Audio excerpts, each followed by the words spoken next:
From the Astrodome in Houston, Texas, for the 57th time, the American League takes on the National League. And the starting pitchers, Roger Clemons and Dwight Gooden. Clemons earlier this year set a major league mark with 20 strikeouts in one game against Seattle. He comes in with a mark of 15-2. And Dr. K of the New York Mets has won 10 to help lead his club to a commanding 13-game lead in the National League East.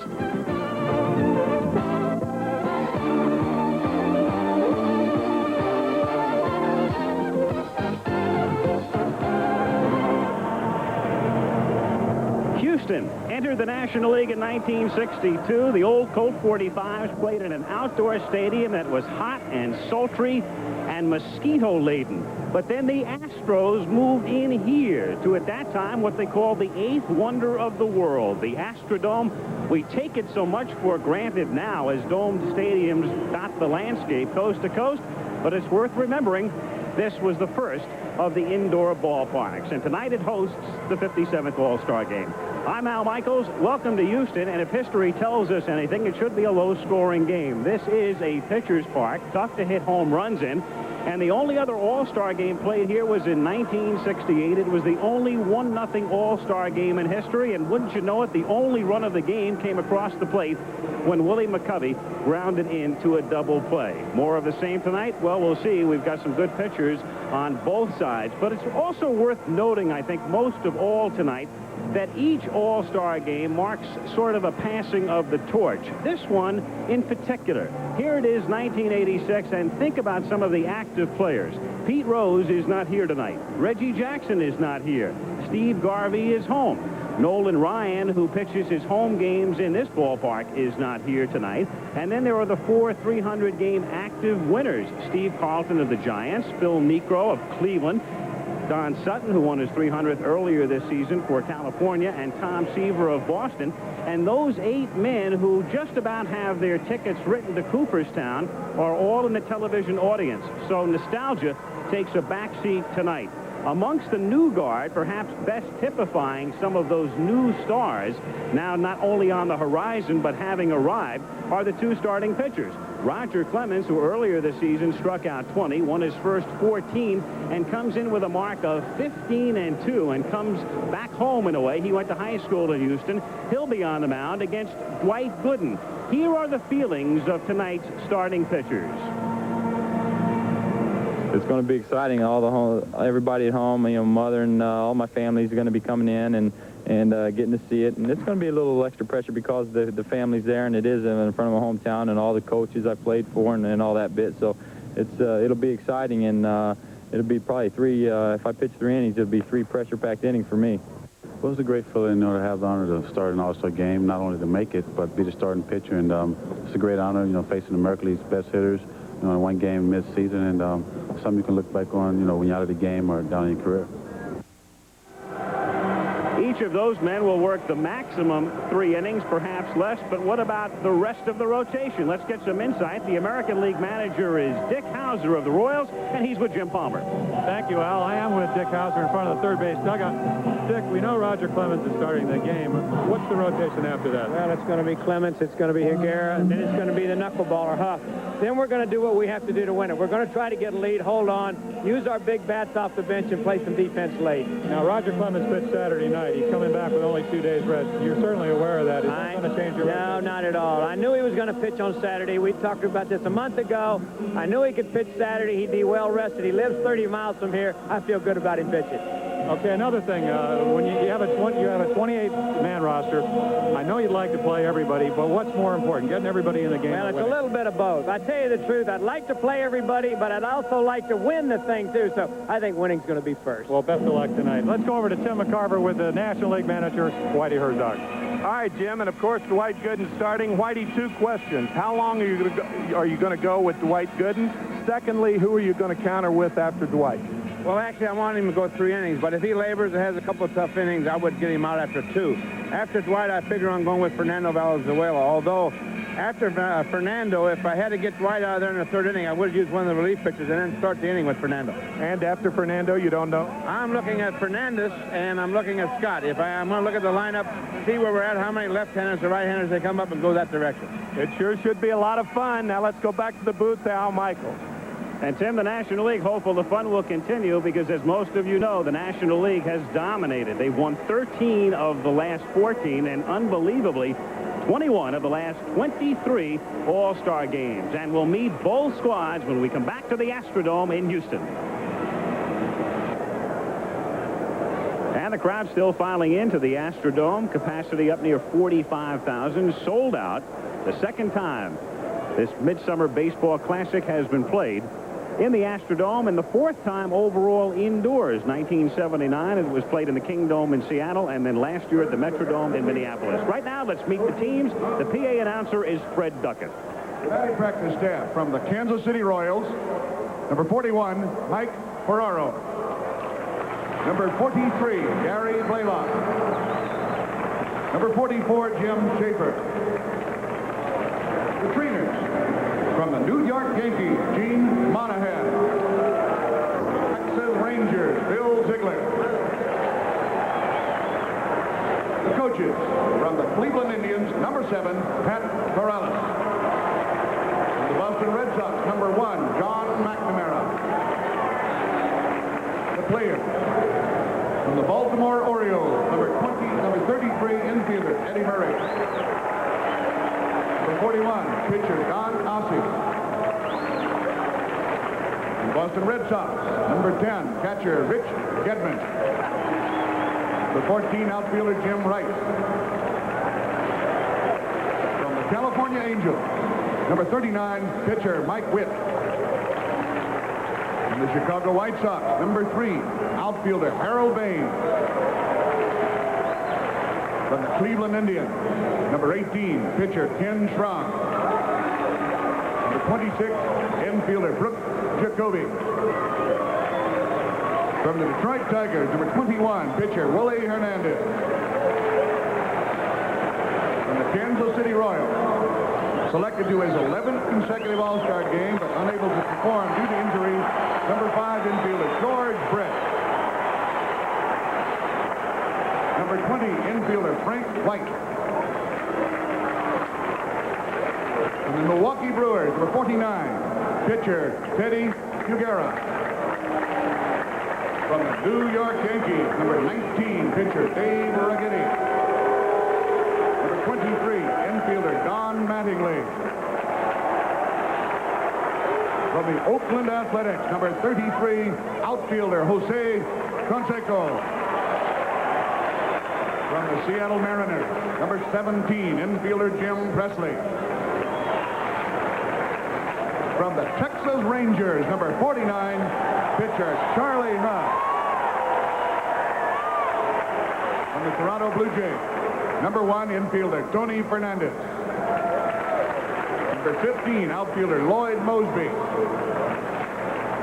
Number 29, outfielder Jesse Barfield.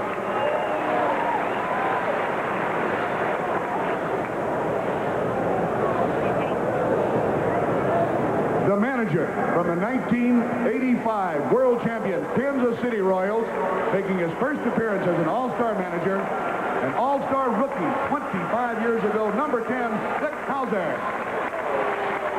Now the starting lineup of the American League. Leading off and playing center field, he ranks among the league leaders in batting, home runs, and RBIs. From the Minnesota Twins, number 34, Kirby Puckett. Second and playing left field. A .364 hitter in 5 previous All-Star game appearances from the New York Yankees, number 24, Ricky Henderson. Batting third and playing third base, the major's leading hitter with a .363 average from the Boston Red Sox, number 26, Wade Boggs. Batting fourth and catching. He's belted over 200 Major League home runs in his 10 Major League seasons from the Detroit Tigers, number 13, Lance Parrish. Fifth and playing first base. The first rookie ever elected to the All-Star Game starting lineup.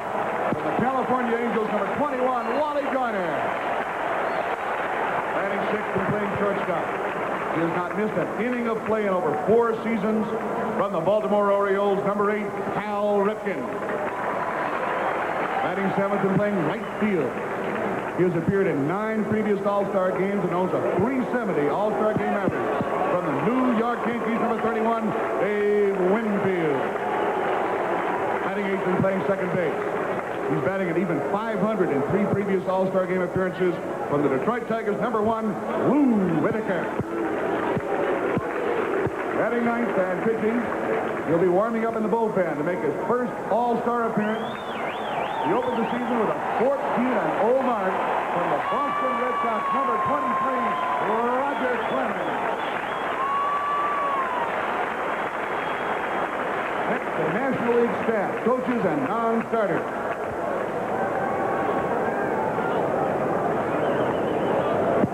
So the biggest hand for the American League and its figures from the Texas Rangers. Charlie Huff, who's well known to Houston fans, has many years with the Dodgers and now a favorite in this part of the state. Rangers having a good season, and Huff, their sole representative on the All-Star squad. Now the National League. The batting practice staff from the Houston Astros, number 22, Hal Lanier. And the St. Louis Cardinals, number 4, Mike Rourke. The Trainers from the Houston Astros, Dave Lavoisier.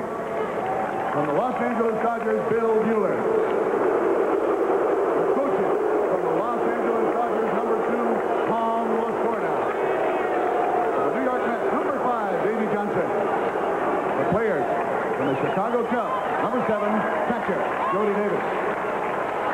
From the Cincinnati Reds, number 31, pitcher, John Franco.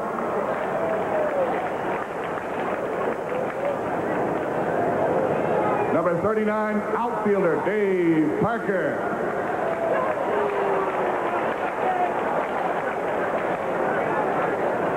From the Houston Astros, number 17, outfielder, Kevin Bass.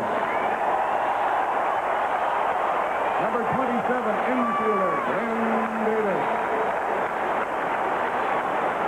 Number 33, pitcher, Mike Cox. Number 45, pitcher, Dave Smith.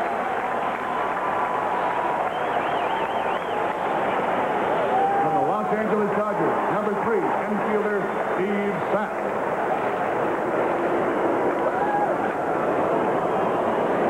Number 34, pitcher, Fernando Valenzuela. From the Montreal Expos, number 7, infielder, Ubi Brooks. Number 30, outfielder, Tim Raine. Number 41, pitcher, Jeff Reardon. New York Mets, number 50, pitcher, Sid Fernandez. From the Philadelphia Phillies, number 28, pitcher, Shane Rawley. From the Pittsburgh Pirates, number 6, catcher, Tony Phenia. Number 29, pitcher, Rick Roden. From the San Francisco Giants, number 30, outfielder, Chili Davis. Number 35, infielder, Chris Brown. Number 39, pitcher, Mike Trucco. The manager, from the 1985 National League champion St. Louis Cardinals. He's a 3-time recipient of the Major League Manager of the Year award, number 24, Whiting Herzog. Now the starting lineup for the National League. Leading off and playing left field, the National League's top hitter with a .341 average from the San Diego Padres, number 19, Tony Gwynn. Batting second and playing second base, the most valuable player in the National League in 1984 from the Chicago Cubs, number 23, Ryne Sandberg. Batting third and playing first base. He has won 8 consecutive Gold Glove awards from the New York Mets, number 17, Keith Hernandez. Batting fourth and catching, a 9-time All-Star and twice named the game's most valuable player. From the New York Mets, number 8, Gary Carter. Batting fifth and playing right field. The top vote getter in this year's All-Star balloting from the New York Mets, number 18, Darryl Strawberry. Batting sixth and playing third base. He's making his 10th All-Star appearance and currently leads the league in RBIs with 66 from the Philadelphia Phillies, number 20, Mike Metz. Batting seventh and playing center field. A two-time National League Most Valuable Player and three-time home run champ from the Atlanta Braves, number 3, Dale Murphy. Batting eighth and playing shortstop. A six-time All-Star and winner of 6 consecutive Gold Glove awards. From the St. Louis Cardinals, number 1, Ozzie Smith. Batting ninth and pitching, he's warming up in the bullpen. Last year's National League Cy Young winner from the New York Mets, number 16, White Gooden.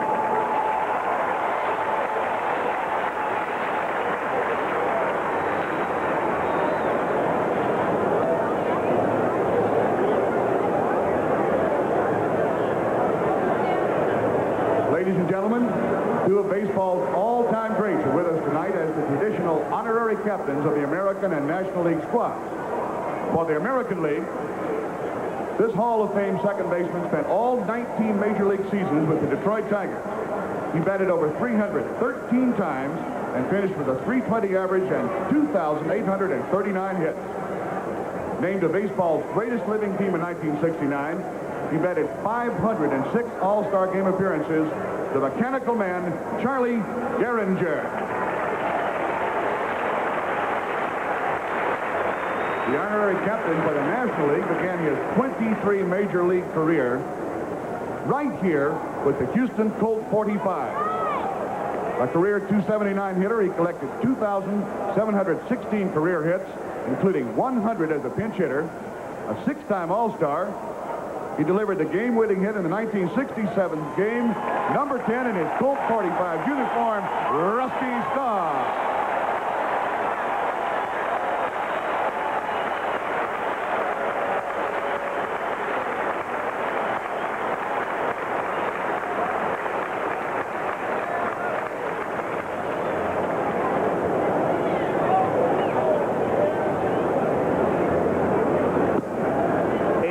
Comfortable and very pleasant air-conditioned 72 degrees in the Astrodome as we get set for the All-Star game.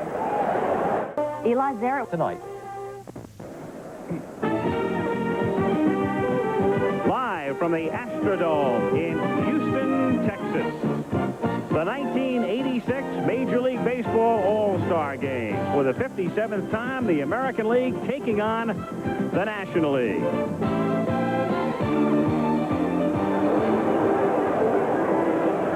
And will the domination continue? Al Michaels with Jim Palmer. Jim, for many seasons, you were in the American League All-Star Clubhouse. The American League has now dropped 13 of the last 14. Unbelievably to me, 21 out of 23. Fluke, or is there a reason for it? Well, you look for a plausible reason, and I've only been able to come up with one. If you talk to both of the teams, they say we're equal until the game starts, and then the American League constantly loses. As you said, 21 out of the last 23 times. The Elias Sports Service did a book called the Elias Baseball Analyst Book, and in that book, I think it discusses an age-old question in baseball. Does good pitching stop good hitting? And it really doesn't as far as averages go. They did a statistical analysis of the 85 season and took the top 12 National League pitchers against the 1985 National League All-Star team. And what they found is the batting averages are about the same, 258 versus 260. So the averages came down 2 points. But where the big difference lies, Al, is in home runs, doubles, and triples. In other words, translating into runs scored. And I think that's really the difference between the National League and the American League. The American League sits back, they wait for the big innings. They got one in 1971, they won. They got one, a 7-run inning in 1983, they won. For them to win, they're going to have to be more aggressive. And in 1983, when they did win, the final was 13-3. Fred Lynn hit a grand slam home run in that 7-run third inning off Atlee Hammaker. Well, that's Jim Palmer's summation. Tim McCarver, of course, spent most of his career in the National League. Fluke, or is there a reason in your estimation? Well, I think the big reason that the National League has dominated, really since 1962, as Al said, they've won 21 of 23. That was the year, not coincidentally, that Maury Wills stole 104 bases. Then came Lou Brock. The National League, of course, kept that momentum going in the All-Star game, and that's they've been running wild. They do have a spirited group of guys. I will say this, that the the Yankees, if they can keep Ricky Henderson in the lineup for the full game and give him 4 or 5 at-bats, then I think they have a better chance to win, because Ricky Henderson is the one catalyst that the American League has not had, and giving him a chance to really break out and run. And Dick Hauser has put Henderson in the number 2 spot, and he'll bat behind Kirby Puckett of the Minnesota Twins. So it's Herzog in the National League, Hauser and the American League in the sold-out Astrodome. The game begins when we come back. Copy of the official All-Star program, the same one sold at the ballpark. The All-Star program is a collector's item with 112 pages of All-Star action, past and present. Send check or money order for $6 to All-Star program, Box 4686, Trenton, New Jersey, 08650. That's All-Star program, Box 4686, Trenton, New Jersey. Allow 4 to 6 weeks for delivery, and be sure to include your proper return address. The preceding message was furnished by Major League Baseball. Wednesday. It's time to get our party started. He's an American hero who's taking on the third world. MacGyver. And the National League team has taken the field with Dwight Gooden going to the mound at the Astrodome. Moments ago, the ceremonial first pitch, no stranger in these parts, the Vice President of the United States, George Bush, who was the captain of the Yale baseball team in 1948 and played in the College World Series, getting the honors tonight. Defensively for the National League, Keith Hernandez gets the start at first base. It's the first time he has started an All-Star game. And Ryne Sandberg is becoming a fixture, the Chicago Cubs second baseman. Ozzie Smith is making his 4th consecutive All-Star game start at shortstop. And nostalgia, as I mentioned before, may be taking a back seat with some, but not with that man. Mike Schmidt, as usual, at third. In the outfield, and this is the 3rd consecutive year these 3 have started, Tony Gwynn is in left. The center fielder is the 2-time MVP of the Atlanta Braves, Dale Murphy. And the right fielder is Darryl Strawberry, who put on an unbelievable show in batting practice yesterday, hitting one off a speaker. Gary Carter of the New York Mets is back of the plate, and it would figure with Dwight Gooden on the mound that there would be and should be 4 New York Mets in the lineup, and a total of 5 overall. Sid Fernandez being the other, because the Mets have been the dominant team through the first half of the season and have a 13-game lead in the National League East. Now, the American League lineup again, Puckett with Henderson batting second, and then Boggs is starting in place of the injured George Brett, who had been elected by the fans. Parrish, Joyner, and Ripken. Winfield hits 7th. Whitaker and Clemons. And for Dave, at least he knows he's in the starting lineup. He's not so sure when he plays with the Yankees.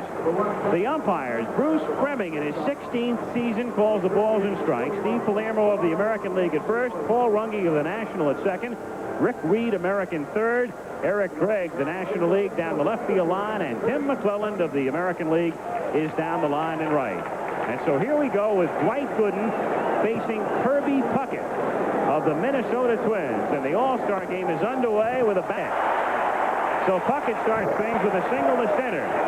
And how quickly the ascendancy for players begins as Puckett bounces one through the middle. Those two first faced each other in 1982 in the Appalachian League. And Kirby Puckett, of course, a free swinger. The fastball down. Kirby has walked only 16 times this year. Unusual for a leadoff man. So you have an idea that ball actually hit the seam and bounced over the glove of Ozzie Smith. Play on that ball. So Puckett at first base. And in just 4 years, Puckett facing Gooden in the Appalachian League, facing each other in the All-Star game as Ricky Henderson stands in. He goes after the first pitch. It's a bouncer down to Sandberg, and all they get is one. You're not going to double Henderson on a ground ball like that. Second. So they go after Gooden, and it will bring up Boggs. And that's the big difference between Dwight Gooden in 1986 and 1985. Not striking out as many batters, not leading the National League in strikeouts. One of the other National League All-Star pitchers, Mike Scott, is. A lot of ground balls. He's got 2. One would have been an out, as Tim said, except it hit the dirt and came up. Otherwise, you have 2 ground balls and 2 outs. That is the difference between Dwight Gooden last year and this year. Wade Boggs who leads the majors in hitting. Batting .363. Henderson almost got caught going the other way. Ricky has stolen 51 bases, and this isn't a bad combination to steal against. It's about the only negative thing you can say about Gooden and Carter. As a matter of fact, of 16 tries, Gary Carter has thrown out only 3 with Dwight Gooden pitching. Of course, the reason for that is that Dwight is 6'4", 6'5", elongated windup. Takes a little bit longer. And they say, and you're talking about a guy right here, Ricky Henderson in 1982 stole 130 bases. Once again, leading the American League in steals with 51. Ball 1 to Wade Boggs. Kind of an unusual, I think, ploy by Dick Hauser, manager of the American League, leading off with Kirby Puckett. A familiar role for him, but I think most experts would agree that Ricky Henderson, the best leadoff man in baseball. Hauser asked about that, basically felt they were interchangeable. They did a lot of the same things, and that Henderson was perhaps better suited for the number 2 spot. And there is Dick Hauser, whose team is having its problems this year. And I don't have to tell you about the manager in the other dugout, Whitey Herzog, whose team is out of the race. And who would have believed that at the All-Star break? Certainly not the St. Louis players.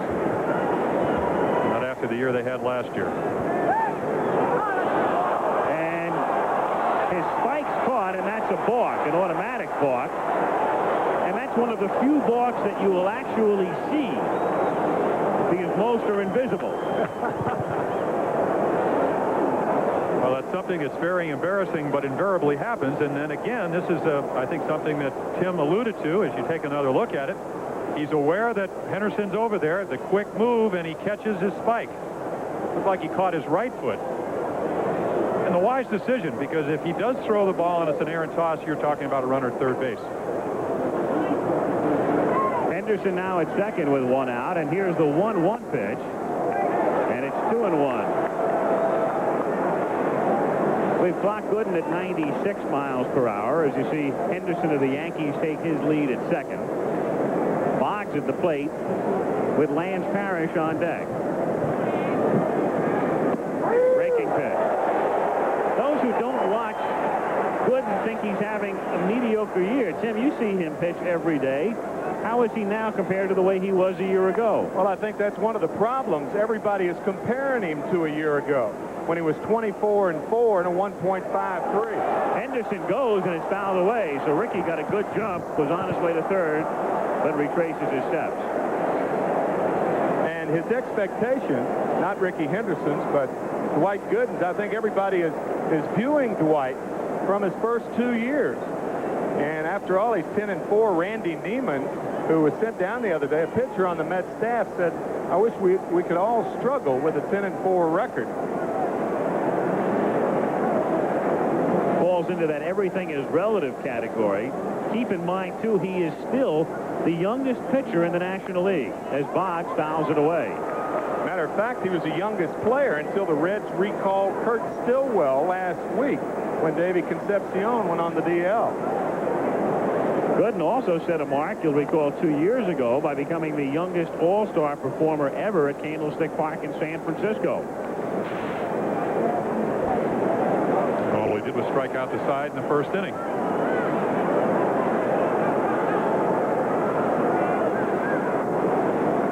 Only hit, but walks a lot. Wade's on-base percentage is .468. Well, something he does so well, hitting with 2 strikes last year, 240 base hits, over 180 singles. 124 of those hits came with 2 strikes, so it's a comfortable position. Maybe not as comfortable with a guy with a velocity of a 97-mile-per-hour fastball. Smith sneaking in behind Henderson. As of last week, anyway, Boggs had not popped out this season. He popped out only twice last season.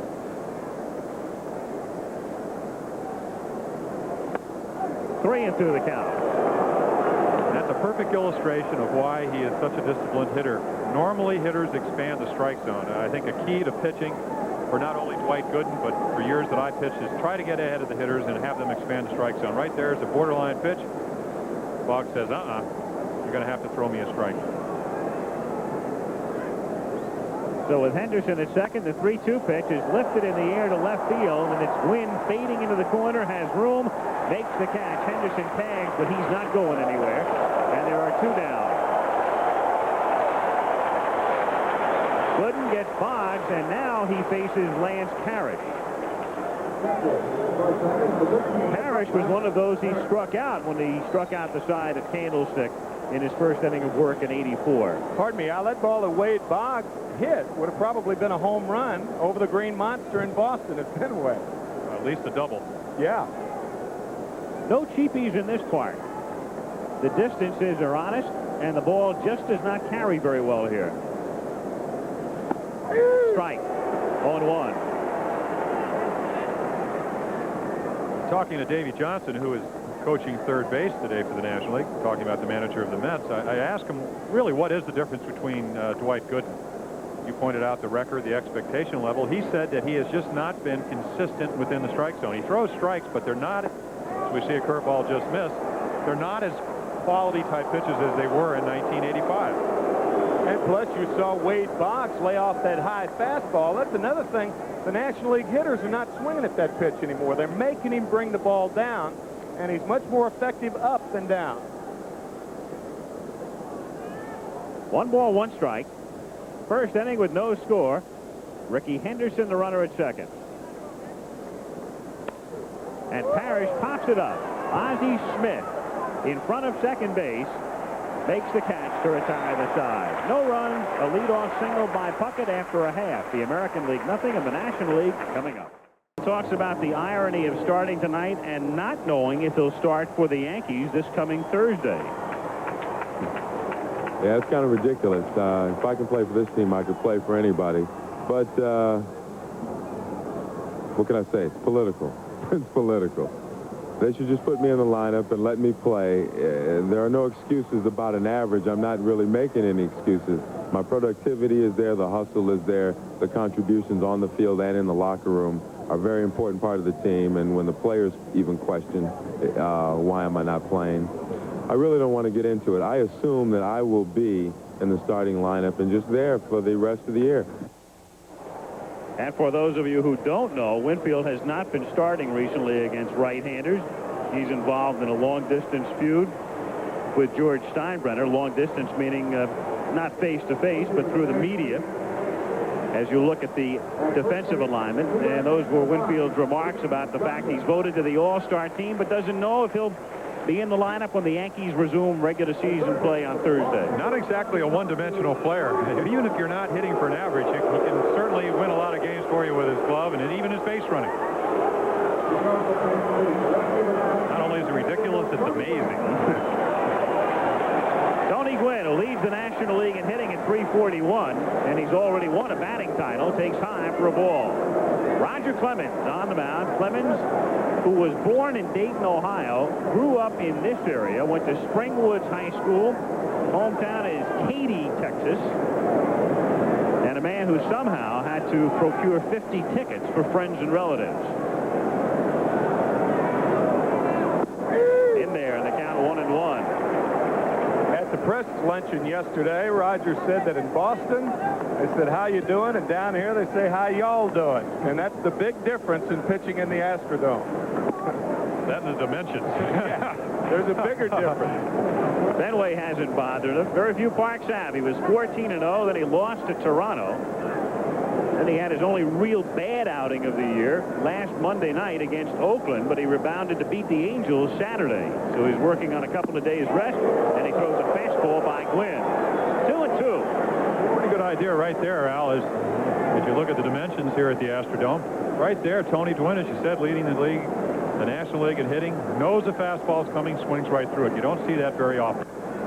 In the gap toward left center field, but moving over is Henderson to make the play as the ball hangs.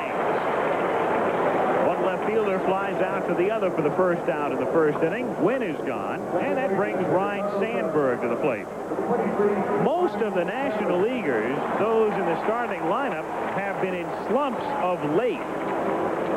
Sandberg hitting .272, so for Ryne, not a spectacular year by any stretch of the imagination, and a bad year, of course, for the Cubs and just about anybody else outside of the Mets and Montreal in the East.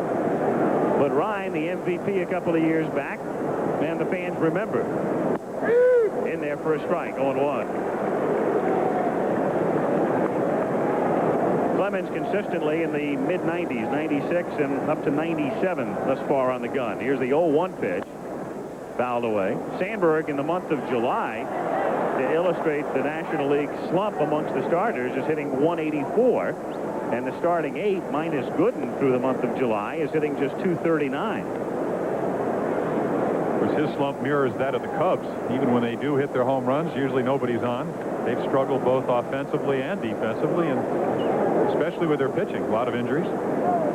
Last year, all 5 Cubs starters were at one time or another on the DL. This year, more of the same. And Bruce Fleming brings them up as Ryne Sandberg takes called strike 3. So the first strikeout of the All-Star game belongs to yourself. Excuse me, Al. Rich Gedman talks about, and Lance Parrish receives this ball. Look where it is, right on the corner, 97 miles per hour. Tough to get the bat off your shoulder. 2 down, bases empty with no score. And now Keith Hernandez of the Mets. It's his 4th All-Star game, but his first start. And it's been difficult for just about any other first baseman outside of Steve Garvey to start for the National League over the past decade. In there, 0-1. Keith, of course, all the way down from really hitting about a season high of 338. He's been in another prolonged slump. But again, another one of those more than one-dimensional, as we see the excellent curveball, can help you with a glove. He's won 8 straight Golden Gloves down at first base. You've seen him play just a little bit tired, not concentrating with the big lead the Mets have, Tim? Well, he has a slow bat, but as you said, he can help you with the glove. Ripped foul into the seats back at third. Still 0-2. That's how the half inning started with the talking head of Dave Winfield. And Dave Winfield also can help you with the glove. The only thing is Winfield's hitting 70 points lower than Hernandez. The Yankees are trying to catch the Red Sox, and the Mets are comfortably 13 games ahead of the Expos. That's the reason Hernandez is playing and Winfield is playing sparingly the last 2 weeks.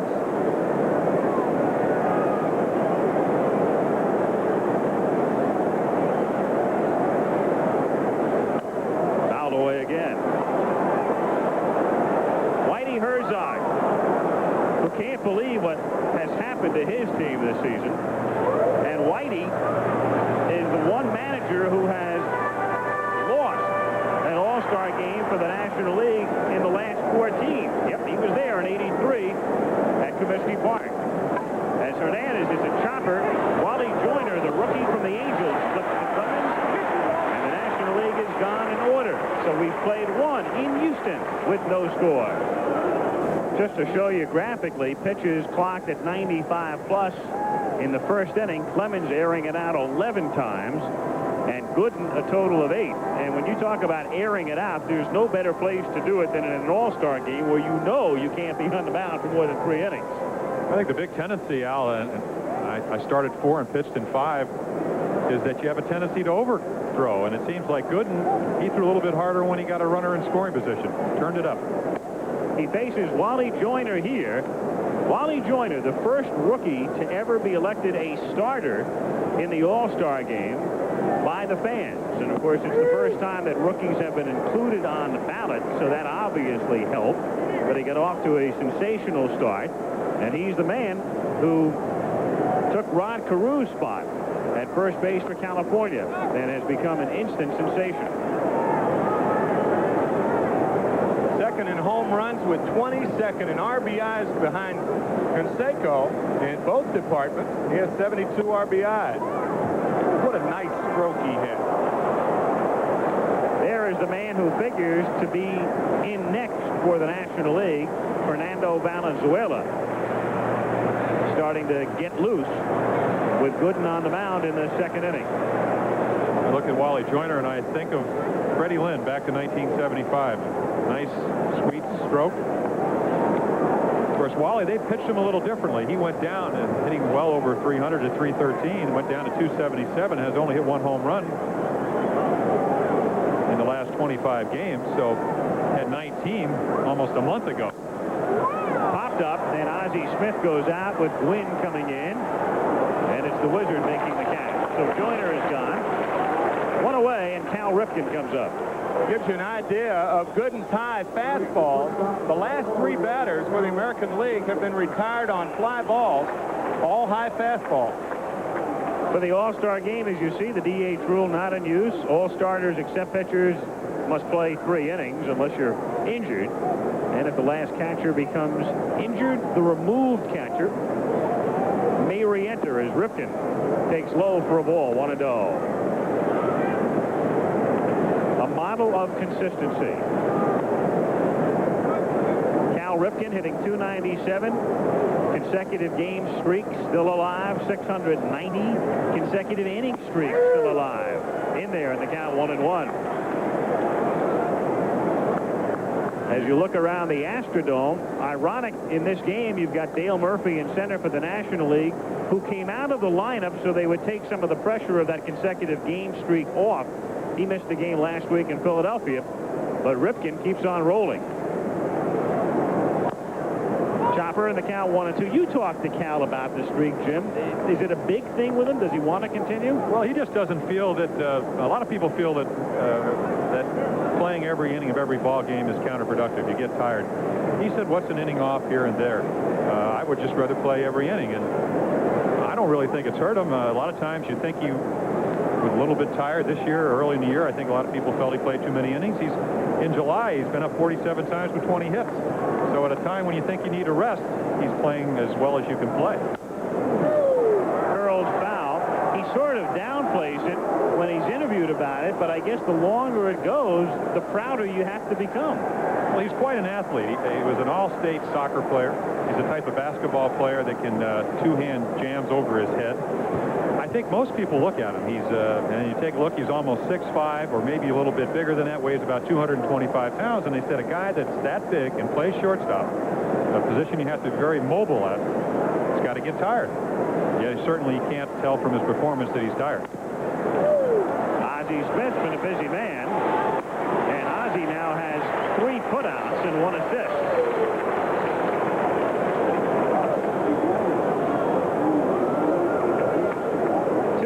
Bases empty, and now Dave Winfield down at 232. That's the lowest average amongst any of the starters. 13 homers and 56 runs batted in. And for Winfield, this is All-Star game number 10. 6 times in the American and 4 in the National, while with San Diego. 1-0.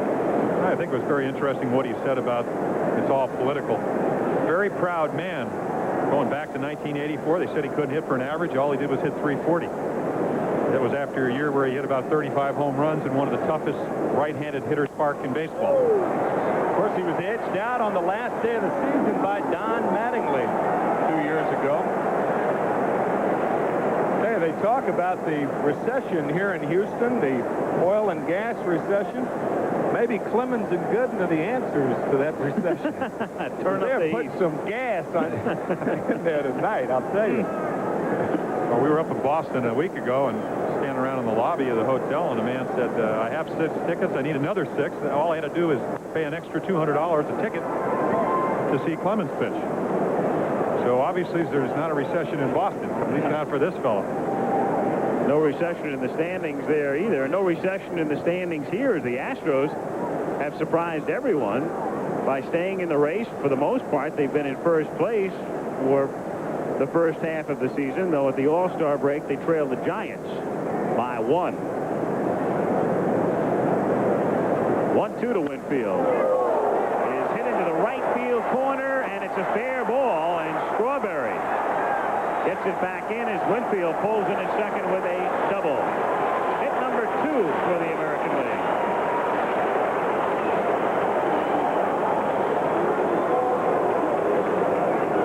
One of the reasons that Dave Winfield can hit for a high average at Yankee Stadium is he does use the right side of the field. One of those guys that Kurt Flood used to talk about, spray hitter with power. He is that. Sprays them over the fence. Yeah, that's right. Well, you talked about the high fastball that's Gooden's been throwing, and there is really not too many better high fastball hitters than Dave Winfield, especially fastball. Just throw it up there straight, and he's going to have a home run swing, and that was one of them. If ever there's a chance to pitch around somebody, this is it. All-Star game, number 8 hitter in first base open, chopper foul, and the count 0-1. That's an intelligent move right there by Lou Whitaker. He knows with Roger Clemens on deck that he might see a breaking ball, no doubt, and you saw an excellent curveball from Gooden. He's looking for that pitch. Now, the problem is that Gooden's curveball is as good as his fastball. Whitfield at second with 2 down, and the 0-1 to Whitaker is a fastball foul back. 0-2 on the Tigers' second baseman, who's making his 3rd All-Star start in a row.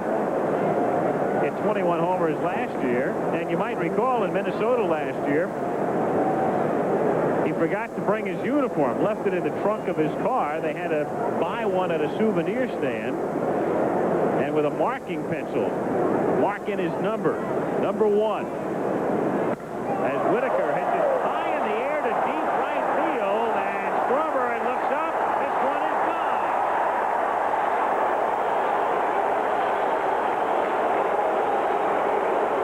Lou Whitaker being serenaded with a chorus of Lou's, as is the case in Detroit, who has hit 3 home runs in his last 5 regular season games. Makes it 2-0. Gooden gets the curveball up in the strike zone. 0-2. You want to get it down. Belled high. Second time he's seen that pitch, and he gets all of it. And you have to do that here in the Astrodome. No cheapies, as we talked about earlier. So a 2-out, a double by Winfield, a homer by Whitaker, and now Clemens chops it foul. And so much for pitching around Lou Whitaker as you look at his wife and kids. Daughter said, "I'm glad." I guess so. Yeah. So is Dick Hauser and the whole American League bench. All right. Receptive young daughter. And you might think about why he didn't pitch around Lou Whitaker, but one of the reasons is he got a quick strike on him, and then you kind of can that theory about pitching around the guy. Once you get that quick strike on him, and then he fouls the other one back, he's 0-2 in the hole. So you say, I'm going right after him. Curveball up just a little, and why is an all-star? He gets Clemens, but a little late. After the homer by Whitaker, the American League leads 2-0.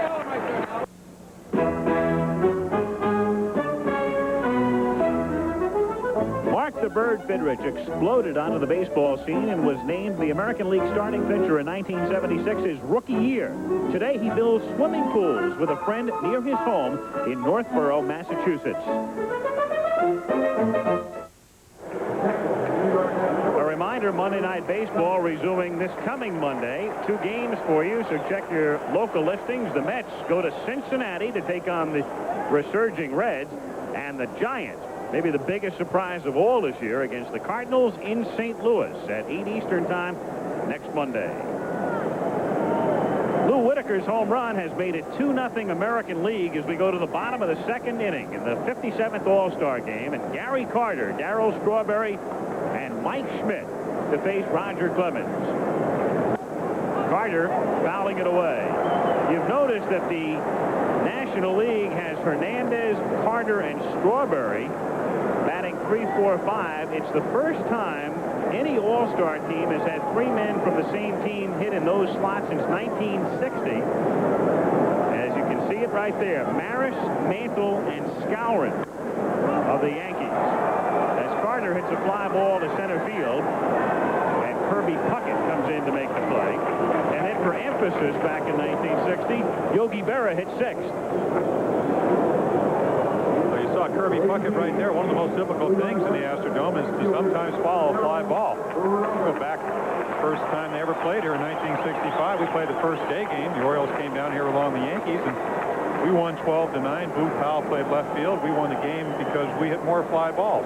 Mickey Mantle hit the first home run that day, right? Well, the night before on Friday night, line drive into the center field seats or up the chute. subject of home runs, Strawberry hit a shot yesterday that had to be seen to be believed in the home run hitting contest as part of the pre-All-Star workout. He fouls it away. He hit a speaker in deepest, darkest right center field. And if he does that during the game, it's in play. There it is. And as we pull back, that's how far that ball traveled. A monstrous shot. And he's only the second man to have done it in the Astrodome. The other was Mike Schmidt back in '74 in a game, and it wound up as a single. Good fastball. Clemons has retired the 5-men he's faced. That's his second strikeout. And speaking of Schmidt, he comes up next. Well, Clemons doesn't throw very many bad fastballs. You look where Lance Parrish is sitting, look where the ball ends up. And that's one of the reasons for his success. 97 miles per hour, and more times than not, he hits the glove. And again, it was a fastball that was up in the strike zone. Both of these fine young pitchers, high ball pitchers. Unless, of course, they throw the breaking ball. That high gas, it's tough to catch up with it. And as we said, one of the reasons that Gooden has not been as successful this year, he's been getting the ball down. Clemons throwing it by Schmidt, and the count 0-1. Schmidt hit 2 home runs in this park Sunday to lead the Phillies to a win over the Astros, and then took the day off from the workout yesterday and played golf. Fly ball to center field, deep, but there's a lot of room here, and that's Kirby Puckett making the catch. So 6 up and 6 down for Clemens. Still 2-0 American League, end of 2. Third inning, Kirby Puckett leads things off for the American League. Then Ricky Henderson and Wade Boggs. The Americans on top 2-0 as Puckett fouls it back. And the count on Kirby is 0-2. Puckett, in his first 2 big league seasons, hit a total of 4 homers. None his first year, 4 his second, and already 16 midway this year. Well, they made a change, moved him up on the plate. You can see him on top of the plate. And I think the pitchers have adjusted now, because early in the year he was, as we look at 2 old-timers, Vice President George Bush on your right and Rusty Staub. Staub is the honorary captain and one of the original Houston Colt 45 as he dons the replica of a uniform. And Don Drysdale is with us tonight. He'll be talking with the Vice President in the next half inning. Puckett fouling it away, 1-2, with Henderson waiting on deck. And then Boggs to follow. And Fernando Valenzuela, who will follow Gooden, loosens up in the bullpen. Puckett with a shot at a batting title this year. Boggs leads the league in hitting. Mattingly is second. And then Kirby third at 338. Well, he came up as basically a contact hitter, just tried to hit it down on the turf in Minnesota. This year, Oliva did change him. And if you look at his build, you can see that he can hit the ball a long way. 3-2 the count. The thing about this all-star team, or this all-star game, it has a lot of players that are so well-rounded, good defensively, good offensively. Kirby Puckett, for instance. Take a look at Gooden. Kirby Puckett led the American League in assists 2 years ago, second last year. To shallow right field, and it's Strawberry putting it away.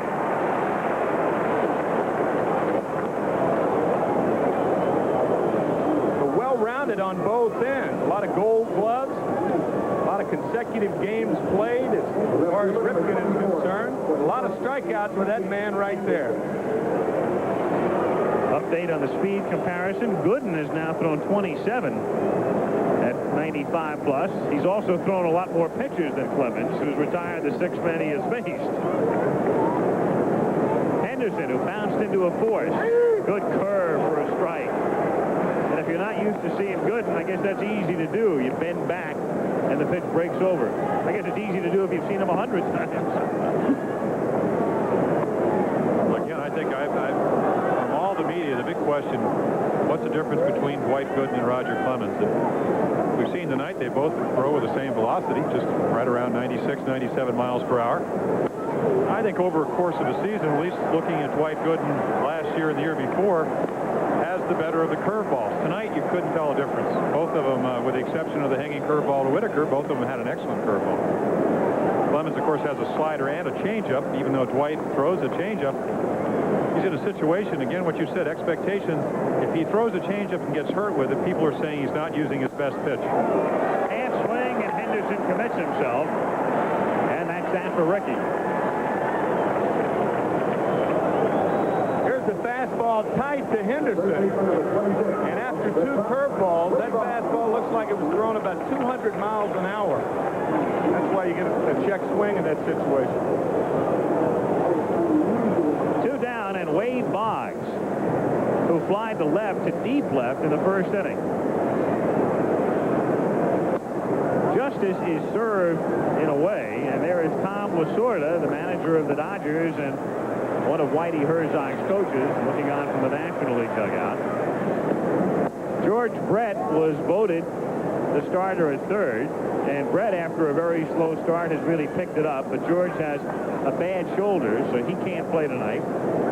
And Boggs, having a great season, rightfully gets a spot in the lineup and is inserted into the 3-hole.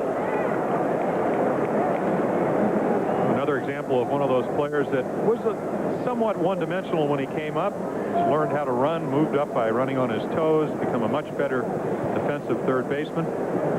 Will eventually hit more home runs. A look at George Brett in uniform, though unable to play tonight. Strained rotator cuff. Boggs toward the middle. Sandberg knocks it down, recovers, throws, but doesn't get him.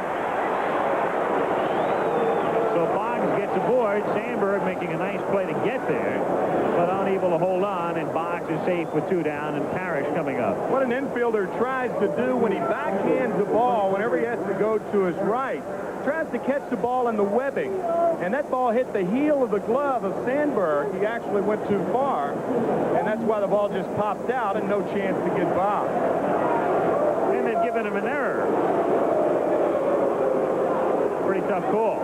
Undoubtedly, the scorer never played on AstroTurf. The ball, a lot of people say the ball picks up speed. I don't think it picks up speed. That's probably physically impossible. But what it doesn't do is slow down. A lot of times that second hop is just as fast as the first hop there. The first hop is get a lot of overspin on it.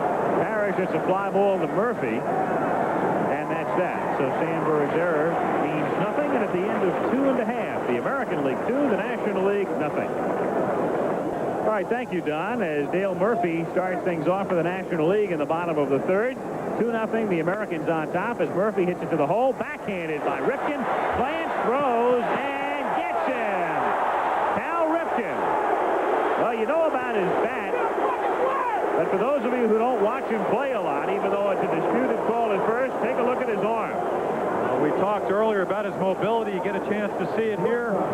Playing up the middle makes this play a little more difficult. Now you get to see the arm. As good as anybody's in baseball when he needs it. And he needs it right here. Joyner with the tag. Clemons has now set down the 7 he's faced, and Ozzie Smith of the Cardinals takes high, ball 1. Going back to what we talked about earlier, Al, they talked about Cal Ripken, and they said, you know, how can you play shortstop when you're that big? You can't have good range. We saw the arm right there. He said, if you know how to play the hitters, you can be a good shortstop. Whitaker throws Smith out, and Clemons is now 1 batter away from 3 perfect innings, and Kevin Bass of the Houston Astros comes up to bat for good.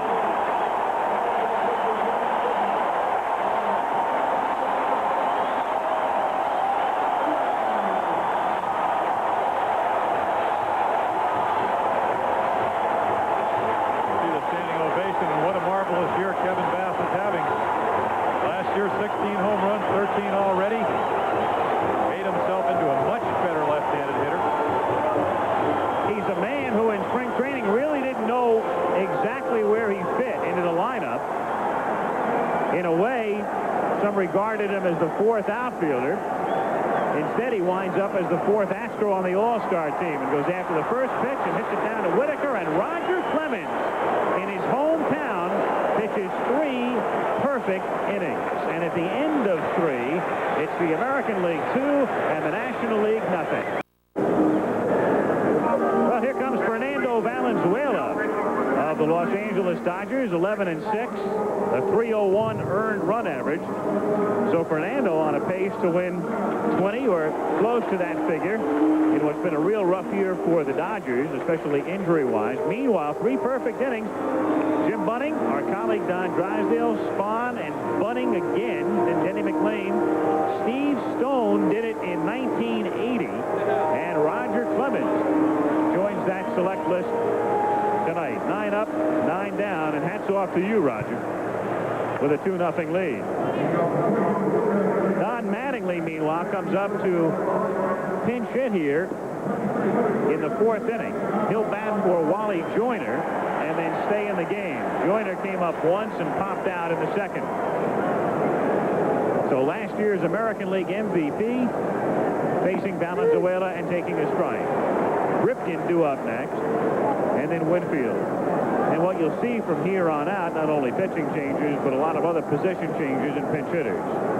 And there's a great story about Don Mattingly, who's not using his bat. He is using the bat of Mike Fishland, the utility infielder for the New York Yankees. Mike asked him, he said, I'll probably never get to an all-star game, but will you at least use my bat? So he's using Fishland's bat. Probably. Teddy Higuera. Right, I guess there is. Teddy Higuera, sorry, Mike, in the American League bullpen as Mattingly fouls it away. But Fishland's got a good enough sense of humor to understand, I would think. It's going to take a tremendous rash of injuries. Right. I tell you, what a front runner, though. He couldn't have picked a better guy to let him use his bat.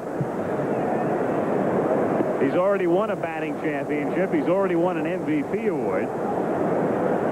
341 this year, as you see him fish after the low and away changeup. Screwball.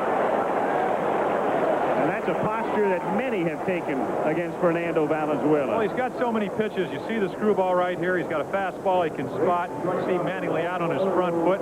Something that's not easy to do if you're a pitcher. Try to induce him to take that bat a swing. We said he's hitting 341, can hit with power. 2 years ago, 140 over 140 RBIs. Quite a hitter, and made him look bad. Fastball to Ripken taken for a strike. Fernando, 6 years in the big leagues and 6 times on the All-Star team. And never won 20 games, and that's the amazing thing. 11-6 on a team that's 40-48. 8 games under 500, that hasn't caught the ball very well, hasn't scored a whole lot of runs. As a matter of fact, if you take these 2 pitching staffs, and I believe I'm correct when I say this, there's only one guy that's won 20 games, and that's Dwight Gooden last season. 24-4. So as you said, there is a changing of the guard. Very much so, and very much typified by the pitchers, by the young players, accentuated too by Joyner's selection as the first rookie. 2-1 the count on Ripken. One of the reasons for Valenzuela's success also, he'll throw any pitch on any count. He's got several different kinds of screwballs, curveball and a fastball away. Scroogie there, and the count 2-2. And he'll also, as you saw with Mattingly, throw the screwball to the left-handed hitter, and that's what also makes him stand head and shoulders above most left-handers that throw screwball. Most of them won't throw it to a left-hander. Mike Cuellar, for years, pitched with him with the Orioles, would not throw it. It just was not effective. It comes into the left-hander. But when you have a control that Fernando has, you can throw it almost any time. Anywhere to any hitter, and he does it.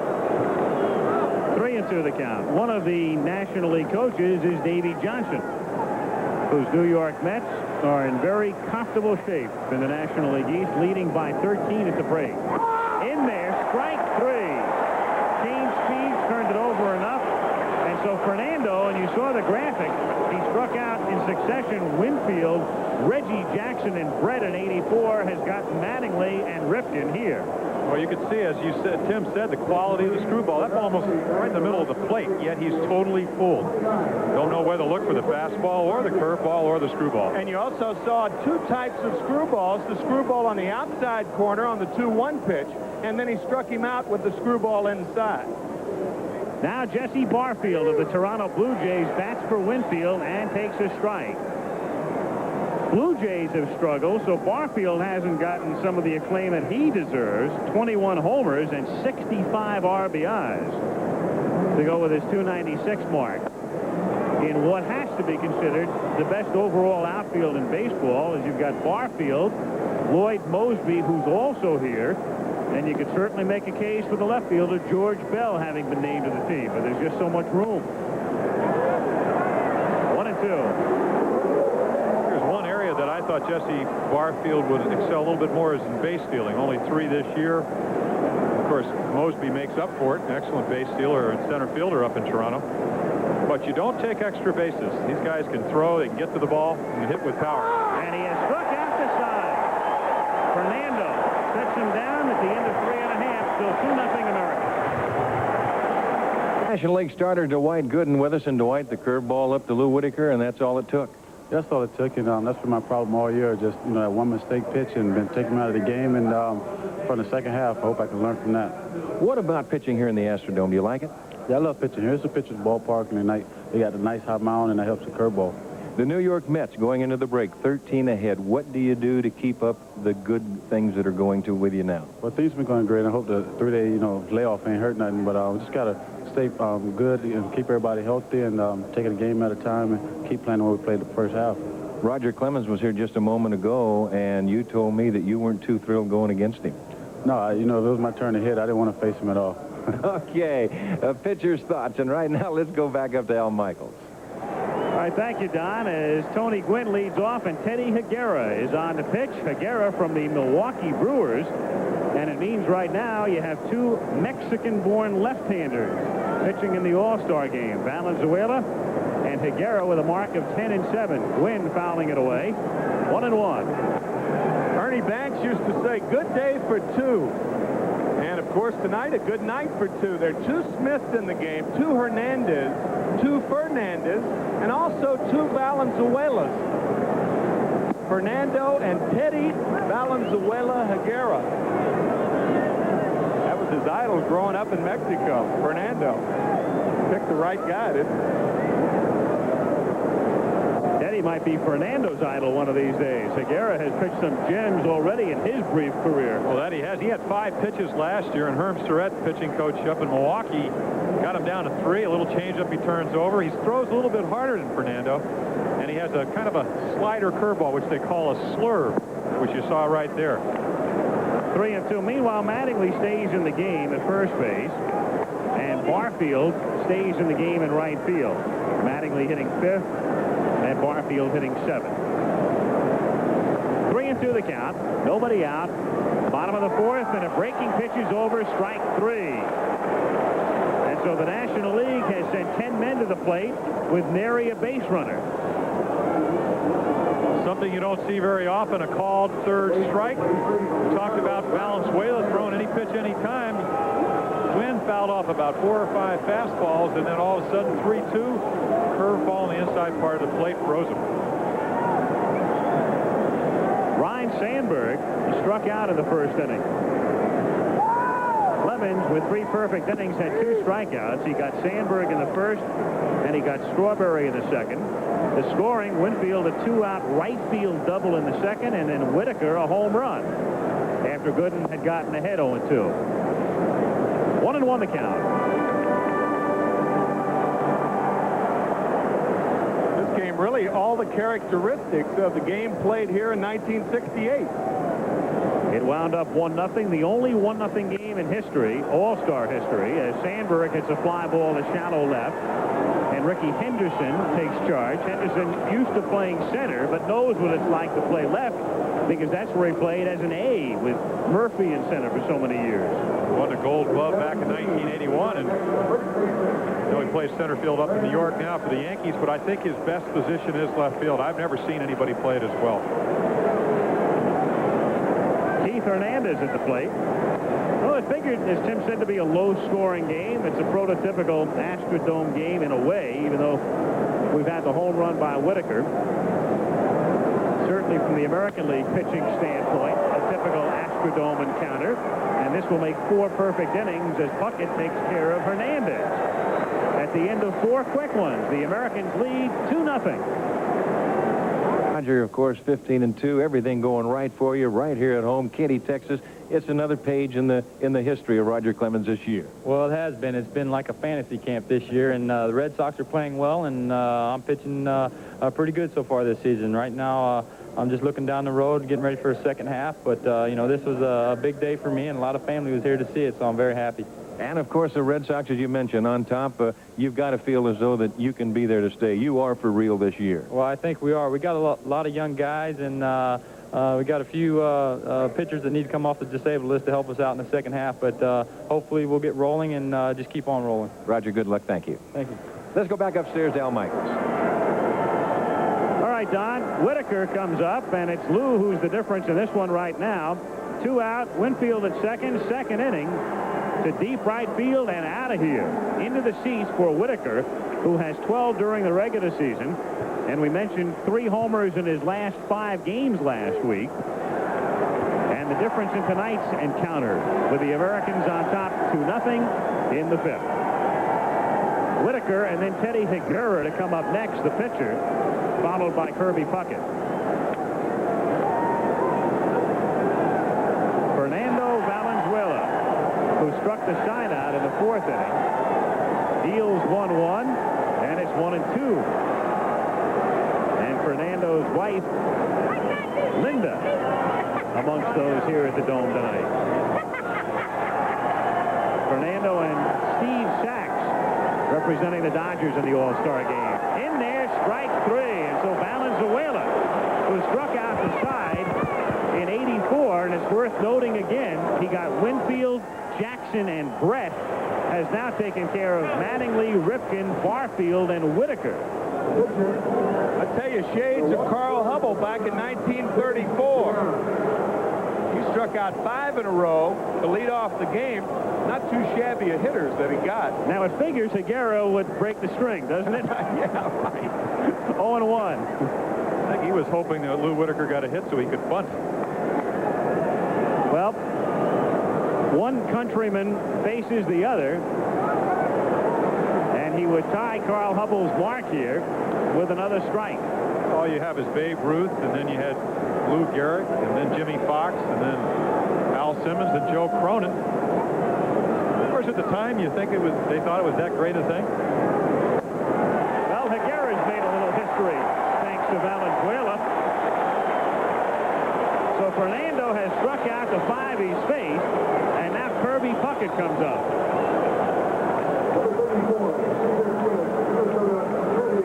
Remember when he first came up in '80, he looked so overweight, and his mannerisms were so unusual, and everybody said he's a flash in the pan.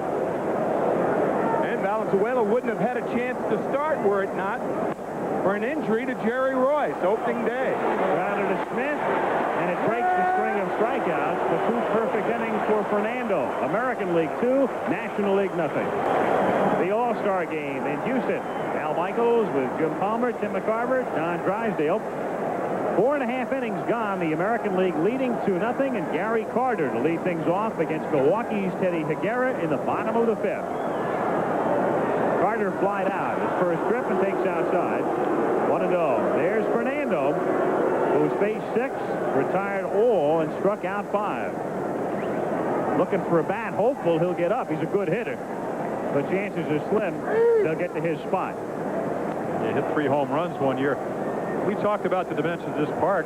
It used to be the best pitching park in the National League. Now it's about the 3rd best. They brought the fences in just about really 10 to 12 to 6 feet around, depending which part of the park you go to. But also, I think another thing as a former pitcher is that, again,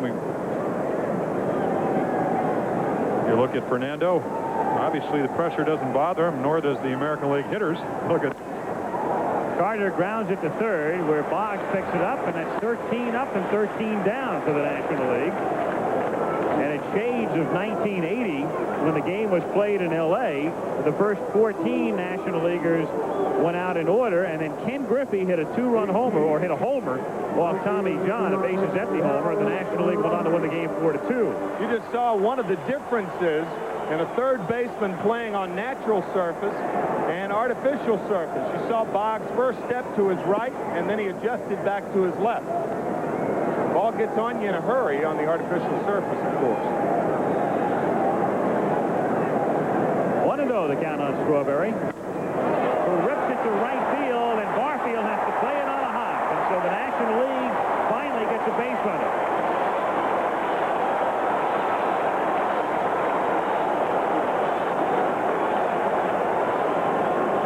throw Darryl Strawberry a breaking ball, you speed up his bat a little bit. See the long arms, the extension, and then you see the top spin. Barfield's first step is really to his right and then in. Ball with a lot of top spin falls right below him. Jesse Barfield, an awfully good outfielder. That play can be made. He's usually going to make it. Mike Schmidt fly to center in the second inning.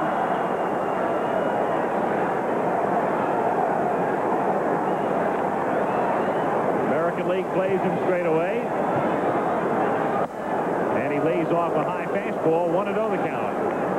Schmidt, of course, off a hot game on Sunday. He had 2 home runs in this ballpark for the Phillies.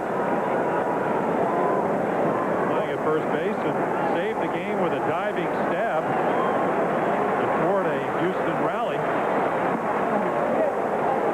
Pretty good idea. Teddy Aguirre, who had this not a lightweight in 137 innings. He struck out 115 batters. Fastball over 90 miles per hour. Jim, we were talking about it between innings. He throws like Valenzuela. Maybe a little harder. He is very, very impressive. First time I've ever seen him pitch. And if you talk to the American League hitters, they say he paints. In other words, he's on the corners. Excellent control to go with really overpowering stuff. And really a thought that I was trying to get to earlier was that you take a look at the mound. Part of a characteristic of a good pitching ballpark is the pitching mound. Very high mound here, good fall. You can get away with a lot more high fastballs on that kind of mound, and we've seen those all night. 3-1 now on Schmidt. A very important thing, though, right here, Tim, is that, as we said earlier, you have a tendency to overthrow, and you're looking at a guy named Mike Schmidt who has 477 lifetime home runs. He's got Dale Murphy on deck. That's the one thing about the All-Star game. You got somebody on deck just as potent as the guy with the stick in his hand. And Schmidt is on. So the National League with its first semblance of a rally as Strawberry goes to second. Schmidt is at first with 1 down. And here is Murphy having an off year for him. 273 average and 36 RBIs at the break. Coming off a shoulder injury to his right shoulder, and the story we heard, he was only going to play 3 innings. And I guess this is what you talked about, the spirit of the National League players. Once the game starts, you don't want to come out. And also one of the reasons that he played in 740 consecutive games. He, by the way, told me on the plane down here to Houston from New York that Ted Simmons had a lot to do with his deciding not to play last Wednesday in Philadelphia. Set him down in the locker, and he said, "You're the one who has to make this decision. How long do you want to keep it up?" Ted Simmons, of course, the veteran catcher who came to the Atlanta Braves from the Milwaukee Brewers this spring.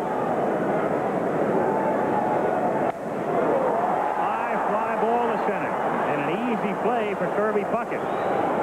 Strawberry's tagging but not going anywhere, and there are 2 down. So Darryl is still at second, and Mike Schmidt is at first, and with 2 away, Ozzie Smith is due up, but Whiting will look for the 3-run homer, and he'll send U.B. Brooks of the Montreal Expos to the plate. And then Brooks will stay in the game at shortstop. An interesting thing about the 3-run home run, Al, you have to go all the way back to 1964. Johnny Callison, last time the National League ever hit a 3-run home run. So they have won without the Earl Weaver 3-run home run, so to speak. As we said, 21 out of the last 23 ball games. And here's a guy very capable of hitting a home run, even though he's coming off a thumb injury and has not hit a home run in a long time. Well, UB Brooks went to Montreal in the Gary Carter deal, and neither team, I would imagine, would turn that one down. Carter's been a lot to the Mets, and they have no gripes when they look at the standings. And the Expos, among others, picking up UB Brooks, who has developed into one of the premier shortstops in baseball. Also in that trade, Floyd Yeomans, a fine young right-handed pitcher, Herm Winningham, and Mike Fitzgerald, and all are on the 24-man roster. Brooks, all of a sudden, has developed into an adequate shortstop and a fine hitter and a guy with a lot of punch. Especially with 2 outs. He is one of the most notorious 2-out RBI men in the National League. And that's the situation right here with 2 out and 2 on, and the American League leading 2-0. The big advantage, though, from pitching a lot of all-star games is that if you can throw strikes, and Aguirre has done that most of the time with only the 1 walk to Schmidt, UB Brooks doesn't know how you throw. Chances are he has not seen him. I always felt the pitcher had an advantage. And I pitched against Aaron and Mays and Stargell and McCovey. When I ran into problems is when I couldn't get the ball over the plate. Or when I got behind. And I go back to 1977 where I served up 3 long ones in Yankee Stadium. 1-2 to Brooks is a fastball high, 2-2.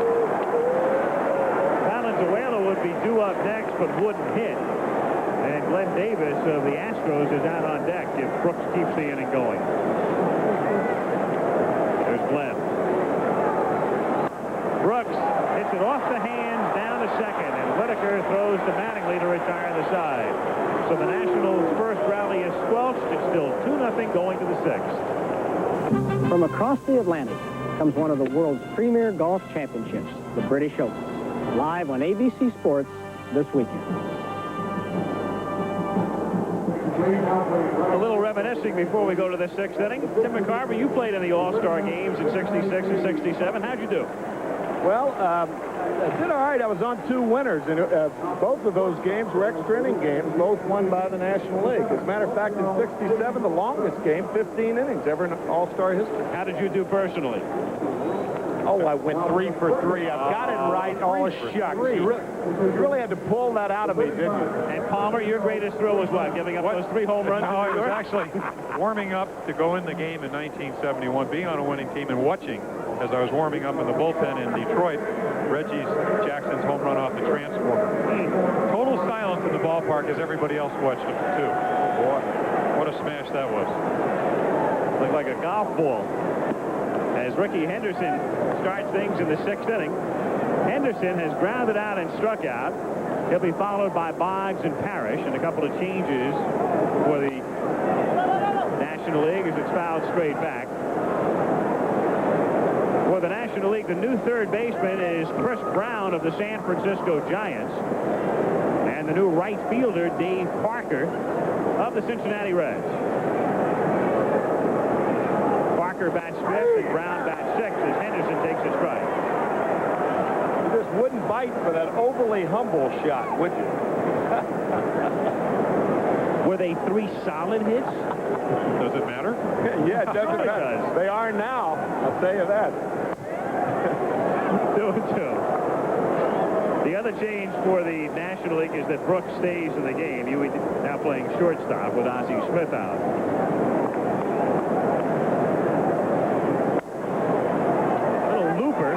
Of 3rd. Brown is calling, but he's waved away by Brooks, and there's 1 away. So Henderson is now 0 for 3, and Wade Boggs will be coming to the plate.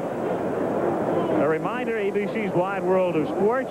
There are the times at the bottom of the screen Saturday featuring the World Ice Spectacular, including Torval and Dean making an appearance, and the Harlem Globetrotters. And the week after, Mike Tyson back in action. The heavyweight takes on Marvis Frazier, and Barry McGuigan in the rematch with Steve Cruz. Wade Boggs looks at a strike. Boggs his fly to left and reached on an error. It's softly in the center for a base hit. So Boggs is on, and it will bring up Parrish. I think I mentioned rematch of McGuigan and Cruz, which is news to those guys. What we'll have for you is the tape of their recent fight. Well, so predictable here. Boggs with a lifetime batting average over 325. He's 0 for 2. You know he's going to get a hit. Just fights it off. Good pitch by Valenzuela, but Boggs won the war. Just fisted it into center field. What was that amazing stat last year with the count 0-2? After that, Boggs hit 390 on the year. And lifetime, he's over 400 against right-handed pitching at home at Fenway Park. Boggs at first with one away. Parrish at the plate. Little half swing, shallow fly ball, and it hangs for Murphy for the out. 2 down, and we'll see Mattingly. One other thing worth mentioning about Boggs, for those of you who don't really follow the game, he's having a great year, and he's doing it under extreme duress. Wade is the fellow whose mother was tragically killed in an auto accident about a month ago. So he was gone for a week, and he's been able to come back. And we talked to him in Boston last week, and he says, hey, this is the best thing. Play baseball every day. So he's a man carrying quite a burden magnificently. Mattingly now, who pinch hit for Joyner and struck out in the 4th inning.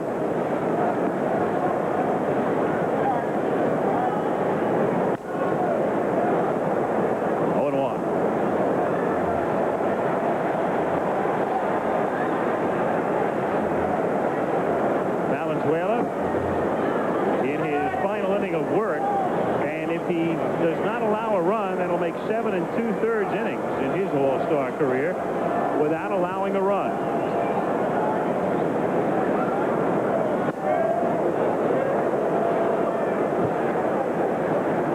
One and one. The basic problem is I pitched my first 9 innings, didn't give up any runs, and then that's when the problem started. I got older, and the lineups got better. 1 and 2. Who I think in the New York Times a couple of weeks ago was voted the #1 player by his peers. A poll of, I think, about 419 players. Said what he wants to do is you take another look at a screwball way out in front again. Pitch he struck out on last time. Said he wants to improve every time, every year he plays the game of baseball. To Sandberg, and the inning is over. And at the end of 5.5 in the Astrodome, on Whitaker's homer, it's 2-0 American League. IBM presents You Make the Call. A batter hits a sinking line drive that bounces directly off a fielder's leg. The ball then goes straight up in the air before coming down in the fielder's glove. Is the batter out? You make the call. A batter is considered out if a ball is caught before it touches the ground, even if it hits off a fielder's body first. So if you said the batter was out, then you made the right call. Bob Feller, now 67 years old, the longtime ace of the Cleveland Indians, and still pitching. He tours the country for charity, visiting minor league ballparks like this one in Peoria, Illinois. And for a donation, you can take your cuts against the Hall of Famer.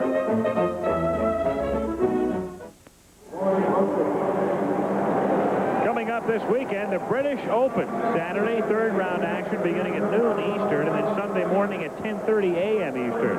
Final round from Turnberry. The British Open this weekend on ABC.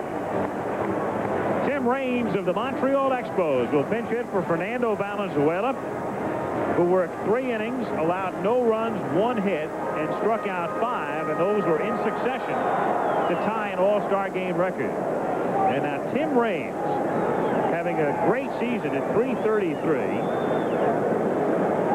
41 steals, and he's been caught only 4 times. And really on the verge now of emerging as a true superstar, a guy who's been around long enough, and he's just about been consistent enough, and finally beginning to get his due as it's fouled away.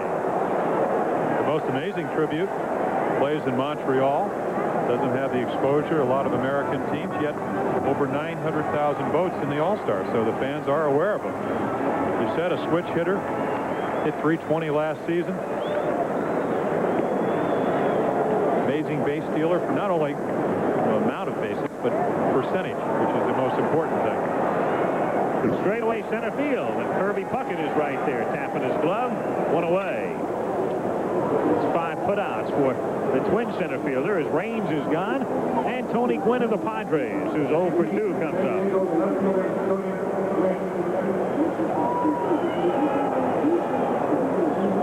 One change for the American League. Lloyd Mosby is in the game now. Mosby of the Blue Jays in left field as Ricky Henderson is finished for the night. Gwynn fouls it away. 0-1.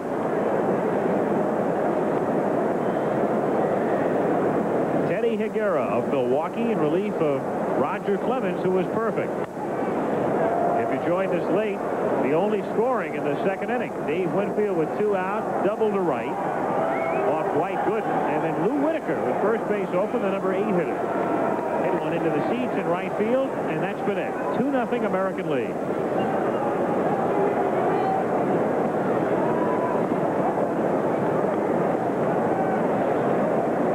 An interesting thought earlier, George Brett, you talked about the fact that he was voted to the team, but because of the rotator cuff injury is not playing.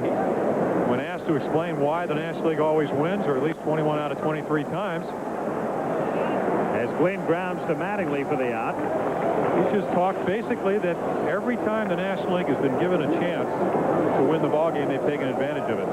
Tonight, not too many opportunities so far. I mean, they have been shut down. Roger Clemens and now Teddy Higuera. They have not had a lot of good pitches to hit. And this is not a bad lineup that Higuera and Clemens is facing. Obviously. Ryan Sandberg struck out fly to left. Of course, the guy they're going to be facing for the American League in the 7th is Charlie Huff, a knuckleballer. So they go from Clemens through Higuera to Huff. 3 totally different pitchers. Sandberg fouls it away. We talked earlier about the fact that the National League All-Stars, as a starting unit anyway, in a pretty good collective slump in the month of July, and it's continued tonight. You're looking at a guy that could put you into a slump. Done that to a lot of American League hitters. Again, Tim, we really haven't gotten a radar reading, but Clemens was around 97. I know on Milwaukee's radar gun, which is one of those slow guns, which is 3 to 5 miles per hour, a little slower than the normal Jugs gun. I know they don't like you to say that. He's right around 90 miles per hour, so he gets it up there in a hurry. 1-2. And Charlie Huff, at the age of 38, his first All-Star appearance coming up.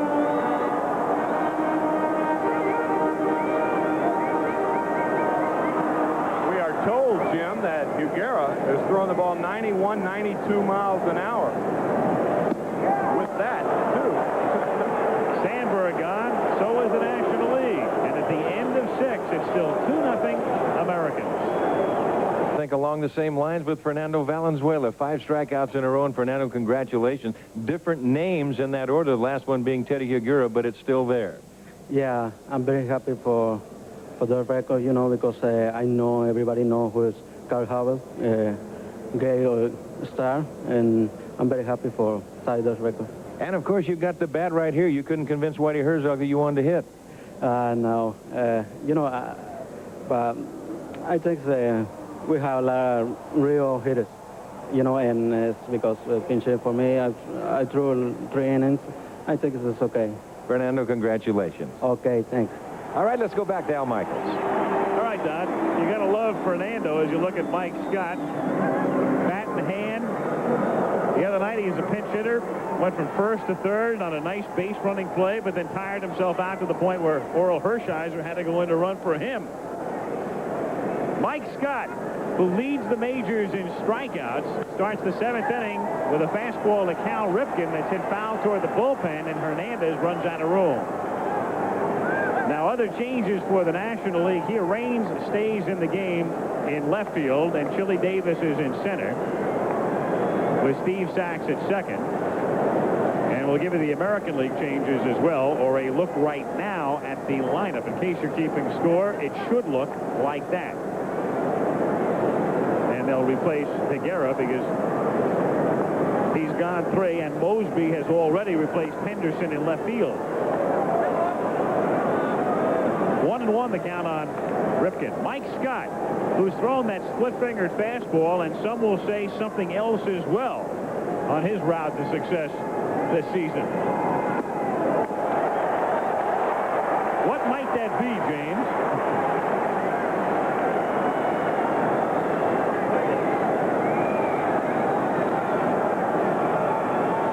And we'll have to open up Mr. Palmer's mic. I think Scott probably cut you off. Well, that was the split-fingered fastball, which is, and there you see what he calls it is a cut fastball. And what makes that pitch effective is the one he threw before. A little more pressure on the middle finger, watch the ball sail away. Ripken doesn't see that pitch too often. Of course, when you're throwing the ball around 96 miles per hour, it's going to make it even more effective. But going back to what you said earlier about the San Francisco Giants, Roger Craig has been the advocate of that split-fingered fastball, and it's made all the difference in the world for Mike Scott. I wonder what his record would be if the Astros here in Houston had scored a lot of runs and supported him well. He's pitched brilliantly nearly every time out. Well, last year, 18-8. This year, similar record. 1-0 on Barfield, batting for the second time in the game, and there's the pitch, and it's 1-1. That was that split-finger fastball, and I'm wondering what Roger Craig is thinking now. When he taught it to Mike Scott, he was a scout for the Detroit Tigers. Now he's a manager with the San Francisco Giants, and they're a game ahead of the Astros. And he's looking at the Astros and their main competitor's best pitcher. Interesting. And I think Roger's one of those that thinks Scott is throwing that other pitch as well. Yes, complained about it. Right? Well, Buck Rogers up in Montreal. But of course, he said the other day, though, he thinks he's gotten honest. Don't ask Barfield. Well, you're seeing why he has struck out over more than one batter per inning. 167 and 161. The bottom falls out. If you do hit the ball, you hit the top half of the ball, and it's a grounder. Very effective pitch. Jim, Mike Scott has told me that pitch is not that difficult to throw. If that's the case, and a lot of pitchers see the success that most pitchers are having with that pitch, why aren't more of them throwing it? Well, first of all, I think you have to have an overhand delivery, and Mike Scott has that. Secondly, you have to have long fingers, which he has. Number 3, you have to have the right guy teach you. And Roger Craig did it in 10 days. Frank White of the Kansas City Royals takes a strike. And the crowd coming to life as they sense Scott striking the side out. He's gotten Ripken, he's gotten Barfield, and White is hitting for Whitaker. 0-2. In a way, it's reminiscent of the game a couple of years ago in San Francisco with all the strikeouts. I think a major difference, that was a twilight game. You expect that. You can see a little bit better here in the dome. White makes contact, and good deep contact to center field, and gone on an 0-2 pitch with the crowd roaring for the side to be struck out. Frank White hits one out, and the American League leads 3-0.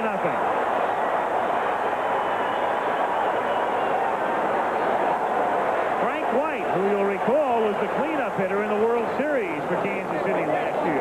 Well, we've seen 2 home runs tonight for the American League. They're both on 0-2 pitches. They're both what you would call mistakes. That was supposed to be one of those cut fastballs that didn't cut. A little bit too much of the plate. Frank White, as you said, has become a home run hitter. 22 last year, 10 already this year. Drills at the left center. 3-0, and Harold Baines now batting for Higuera. We'll see Huff in the bottom of the 7th inning as Baines of the White Sox, the sole representative of the White Sox, stands in to face Scott. Baines batting .316. A quiet type, but a solid and very steady player.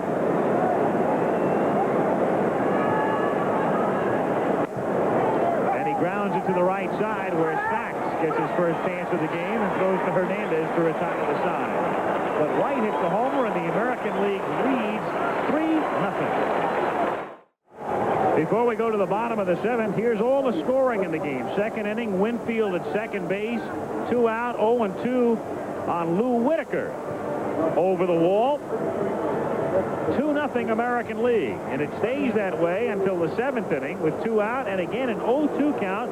Mike Scott working, and Frank White hits 1 out. And so it's 3-0 American League. The American League has not won an All-Star game in a National League ballpark in 24 years. The last time was 1962 at Wrigley Field in Chicago. That was one of the years in which they played 2 All-Star games. First one was in Washington, and the second one at Clark and Addison. Charlie Huff, who throws the knuckleball for the Texas Rangers. Hernandez, it's a soft fly ball to right field, and Barfield gathers it. 1 away. Hernandez taken care of, and Gary Carter coming up. Quite a story. Charlie Huff broke his pinky finger on his pitching hand, shaking hands, kind of messing around with a guy early in the season, or really in spring training. Won 9 games. You kind of wonder if he had been there all year, where the Rangers would be, only a game and a half out in the American League West. The biggest question I had, Al, was to Lance Parrish, who was catching the knuckleball. Have you ever done it before? He said, yeah, I did it at AAA level. And I said, how do you go about doing it? Do you wait for the ball to get to you, or do you try to go out and snag it? He said, of course, Tim, you know about this. He said, you can't wait for the ball to get to you because it sometimes doesn't. Well, as you see Carter up there, I'll tell you the best explanation that I have ever heard about how to hit the knuckleball, and it was told to me by Duke Snyder, who used to play catch on the sidelines with Gil Hodges, who had an excellent knuckleball. And Duke, who hit the knuckleball very well, learned how to hit it because he waited to catch it. That's what you have to do to hit it. You have to wait until the last minute, and that's the same formula you have to take into it when you take into consideration when you try to catch the ball. You wait till the last minute and you snare it. There's a look at the National League lineup the way it is at the moment, and where they're hitting with Scott now in the number 2 spot. 2-1 to Carter is in the air to right field, and Barfield has another play, and that's 2-9s in the scorebook here in the 7th inning. I still think the best explanation was Bob Uecker, how to catch the knuckleball. Pick it up when it stops rolling. Exactly. Wait till it stops rolling and pick it up. There's an example of waiting a little bit long with Gary Carter. He waited, got the ball in on him, and fly ball to right field. Well, by waiting when you're trying to catch it, and I caught 3 knuckleballers, among whom were Bob Tiefenauer and Barney Schultz back in 1964, who came to the Cardinals. But by waiting on it, your arms relax. And that's how you catch it most effectively, with relaxed arms. Parker hits it foul, and the count is 0-1. Dave Parker batting for the first time in the game. Parker of the resurgent Reds in what's a true 16 battle in the National League West. You go figure it out. Anybody can win that division. And the Reds playing very well just prior to the All-Star break. Mattingly snares it, makes the play unassisted, and that's the 6th time in 7 innings the Nationals have gone out 1-2-3 as you look at Ralph Kiner and Kathleen Sullivan. American League leads 3-0 in the All-Star game, and a new battery. It's Sid Fernandez, the winningest pitcher in the National League, 12-2, the Hawaiian-born left-hander. Comes out of the bullpen to work the 8th, and his new battery mate is Jody Davis of the Chicago Cubs, who takes over for Gary Carter.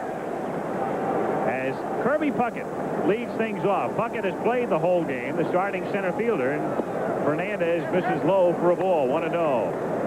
Well, it took 27 years since the state of Hawaii, 1959? And the pitcher now, Sid Fernandez and Charlie Huff, both from the state of Hawaii.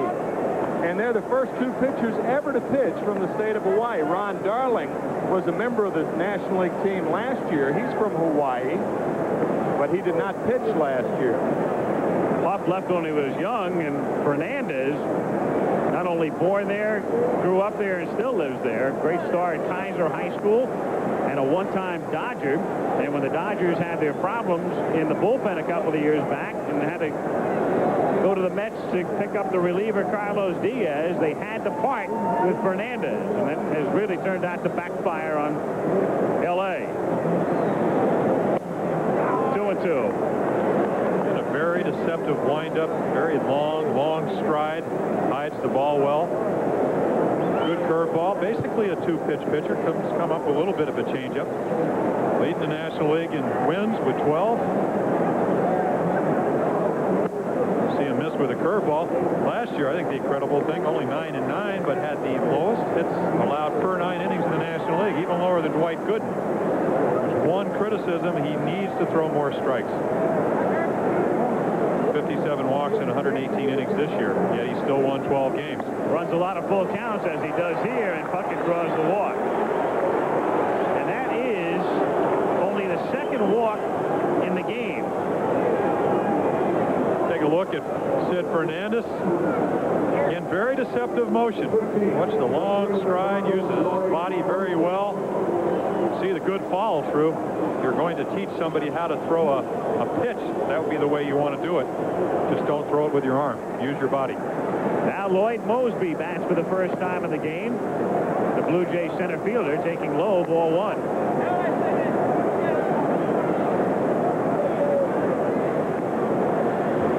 Puckett at first base and nobody out. Mike Krukow throwing in the National League bullpen. As Fernandez misses outside, so he's in arrears 2-0. National League trying to give Chubb Phenia another going-away present. There's Krukow throwing. Chubb is the retiring president of the league, with Yale president A. Bartlett Giamatti taking over after the season. But the Americans have other ideas tonight. 3-0 in the 8th inning, and Fernandez behind now 3-0. Lloyd Mosby hangs in there against lefties, and he's willing to take a walk. He's walked 41 times already this year. So if you're going to walk him, he'll take it, and he does. So he went 7 innings with 1 walk in the game. That was Schmidt, who was walked by Higuera in the 5th. And now Puckett walks on a 3-2 pitch, and Mosby walks on 4 pitches. And Hernandez goes to the mound to visit with Fernandez, a not uncommon sight during the regular season. And so did Jody Davis. And in an all-star game, as a catcher, you really don't know what to tell the pitcher. You met him in the clubhouse. You're usually facing him with a bat in your hand. You know, and you go out there, I mean, what are you going to tell him? Stay on top? I mean, there's nothing. You kind of just go out for show, give him the ball, and throw strikes. Yeah, throw strikes. Well, in this case, that's pretty good advice. And does it. Meanwhile, here is Brooke Jacoby batting for Wade Boggs. The Cleveland third baseman comes up with runners at first and second, and he bunts foul. Now, normally in an all-star game, you're not going to see very much bunting with Puckett at second and Mosby at first. But in a situation like this, and the way things have gone for the American League, they're a little sensitive to the way they've been beat up on through the years, and they're looking for those extra runs here. Yeah, I suppose you're right, but, you know, here's Jacoby's first at bat in the all-star competition, and he's called upon to sacrifice. Yeah, he also had 20 home runs last year. This is not a normal situation for him. Acquired in '83 by the Indians for Len Barker. One of the trades that they've made over the last years that have really made them the surprise team in the American League. Record of 46-39. Presently in 3rd place, right behind the Yankees. There you can see graphically the Americans dominate early on in the series. It started in 33. Then the Nationals win 11 of the 16, and then the real domination began as Jacoby goes down on strikes. So they sent him up there to bunt. Took 1 shot at that and then strikes out swinging. And as is the case oft times with Fernandez, you get a lot of walks and a lot of strikeouts. You got 2 walks and 1 K. Well, the deceptive high fastball, and I think the one thing that when you talk to hitters, what makes him, and Timmy, you've seen him all year, is that he throws the ball in so many different planes. A lot of balls up in the strike zone, but yet he can make the pitch down in the strike zone. So you really don't know where to look, up or down off Fernandez. Yeah, he's one of those types of pitchers where you just throw the jug gun away, that radar gun. You don't even worry about it. He rarely breaks 90 miles an hour. The radar gun, important for pitchers like Clemons and Gooden, but not for a guy like Fernandez. Jim Rice now of the Boston Red Sox, who's having a good year even though he's hitting fewer home runs. Hitting for a high average this season at .334, 9 homers. That's on Rice-like, but 60 RBIs. Yes, but he can hit a home run. That's what is in the back of your mind. And those 60 RBIs this year means he's hitting with men on base. Rice bats for Parrish with 2 on and 1 out in the 8th inning. 3-0 American lead. 1-1.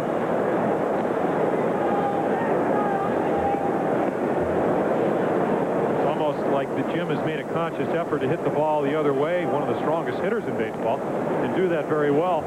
Last year, 35 double plays. He's going the other way, staying out of the double play situation. 1-2.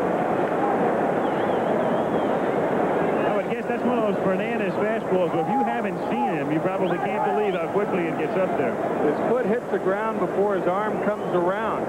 And usually when the foot hits the ground, the hitter has to commit himself, and then the arm comes from nowhere.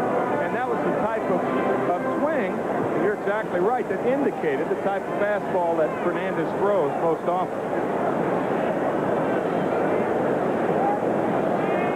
1-2 pitch. The runners go. Rice strikes out. Davis's throw. Brown can't hang it out. It rolls away, but Puckett has to hold. So Jim Rice strikes out, but Davis's throw was in the dirt, and the inning is still alive with Mattingly coming up. Well, one of the problems a catcher has with a right-handed hitter up, he does have that impediment of the right-handed hitter, and Jody Davis threw the ball behind Rice and into the dirt. Chris Brown couldn't find the ball initially. Had Puckett come up and just taken off for home, I think he would have made it. Look at Brown. Brown doesn't know whether the ball's down there. He's trying to hold the glove down. He might have had a hold of Kirby's foot instead of the ball.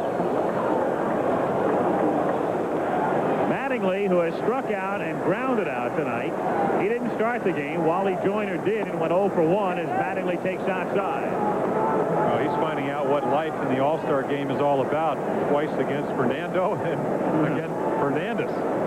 Not 2 easy pitchers to hit off of.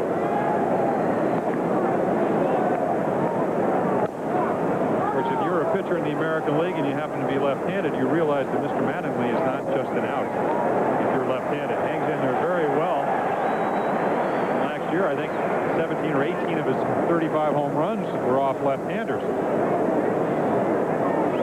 One of those strange stats, New York Yankee hitters against Met pitchers were hitless before Dave Winfield got the double back in the 3rd inning, or the 2nd inning. Now Don Mattingly trying to do the same thing, obviously unaware of that stat.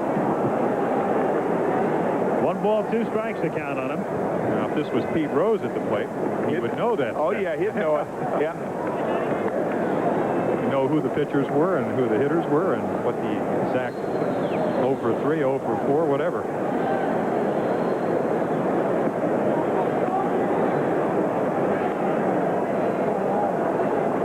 Pitch. 2-2 now. Runners at 2nd and 3rd with 2 down. There's Puckett. Mosby. First base open and Ripken on deck. And Mattingly goes down on a strike. So Fernandez strikes out the side. It's 3-0 American. Back after this from your local station.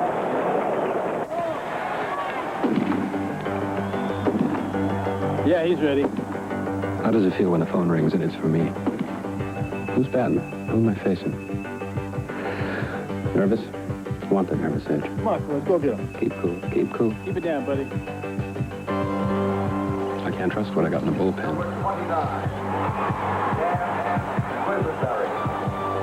Here goes nothing. Sports Illustrated. Get the feeling. Olympic gold medal ice dance greats Torval and Dean in a world premiere performance. Plus the Harlem Globetrotters on ABC's Wide World of Sports Saturday. Scoring summary now. Pretty brief. Dave Winfield, a 2-out double in the second, and then Lou Whitaker hit a home run to make it 2-0. And Frank White hit a 2-out 0-2 home run in the 7th inning, 3-0. The American League pitching has been brilliant, and Charlie Huff works on Chris Brown of the Giants in the bottom of the 8th inning. Chris Brown having a great season as the Giants have come to the fore, a team that finished dead last year. Brought Roger Craig in to manage, and as the saying goes, you got to like these kids. Brown is one of the kids. Chili Davis is not a kid anymore. He's been around, but he's having a fine year. And Mike Krukow is the other Giant here in Houston. In the air to deep left field, and going back is Mosby to play it off the wall. And Brown, in his second year with the Giants, in his first All-Star game, has a double.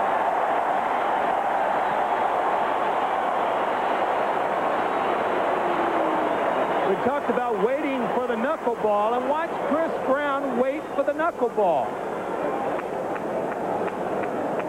Pops it over the head of Lloyd Mosby in left field, and that is the first extra base hit for the National League this evening. Of course, they only have two He hits. did what all great hitters do, committed himself, but kept his hands back, had enough to go. And you talk to anybody, and they say, what's the difference between Chris Brown 1985 and 1986? He's cut down on his strokes. Last year, they saw him the finest fielder in the National League for third baseman. So one of the reasons why they're close to really leading the National League West. On top by a game with Chili Davis. One of the few who wears his first name on the back of his uniform. Vita Blue of the Giants would be another as it's fouled away. The new catcher for the American League is Rich Gedman, and there he is. Gedman of the Red Sox batting in the 4 spot. And Brooke Jacoby has stayed in the game. The Indian third baseman bats third. That's really not his name. That's just a word denoting the conditions at Candlestick. You won't want a spelling bee with it, but you get the idea. Foul away in the count 1 and 2. I mean, that kind of chili's supposed to be hot, isn't it? Oh. Right now, the National League has 2 hits. And wouldn't you know that Whitey Herzog's the manager? I mean, the Cardinals haven't hit all season, so what else is new for Whitey? He must feel right at home tonight. As Davis strikes out, but on a knuckleball, and Gedman throws to first and gets him on a great play. Brown goes to third. Rich Gedman hustling back, picking it up, and he had to think about the on-deck circle as well. Throwing in one motion. Watch Gedman off with a mask. Davis didn't run right away, but Chili Davis can run. And Rich Gedman making a very quick play over there, obviously with first base unoccupied. Then on the third strike, the catcher must catch it. Gedman made some kind of play. And U.B. Brooks, who comes up now, wasn't exactly giving him any help. Brooks was in the on-deck circle, and Gedman had to think about throwing around Brooks as well. Infield plays back. It's a strikeout and a wild pitch as Brooks takes a strike.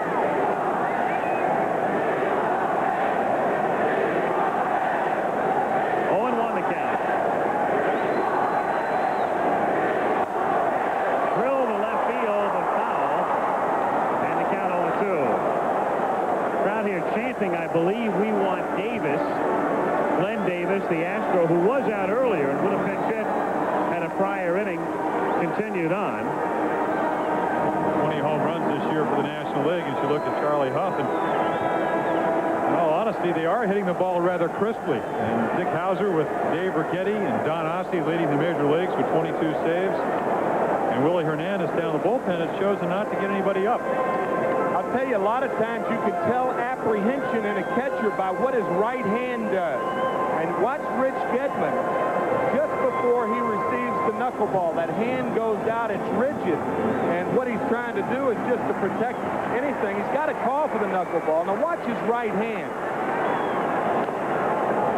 See it open up like that? That's an apprehensive catcher. Believe me. Trust me. I guarantee you want to throw your body in front of the ball, anything you can, but the ball's dancing around. call those butterfly catchers or lepidopterist? Is that right? Is that right? You're asking us if that's right? No, I think Who are you looking butterfly. at? That Well, I'm sounds looking all at right. you. Who do you think you're working with? Another strikeout. It gets away from Gedman, who throws home, and Huff covers. No. Bruce Fleming says safe. And the perils of the knuckleball. Yeah, but the play should have gone to first base. Watch his right hand come out. See how stiff it is? Remember, we talked about waiting for the knuckleball to relax the arms. The arms weren't relaxed, and Gedman plays at first base. If you get the out at first base, it's a 3-1 ball game, bottom of the 8th inning. That's exactly what Charlie Huff is thinking, is he's late covering home plate. Gedman makes the wrong play, so does Huff, and the run scores. Remember the one-hitter earlier in the year when Charlie Huff didn't cover home plate? Exactly.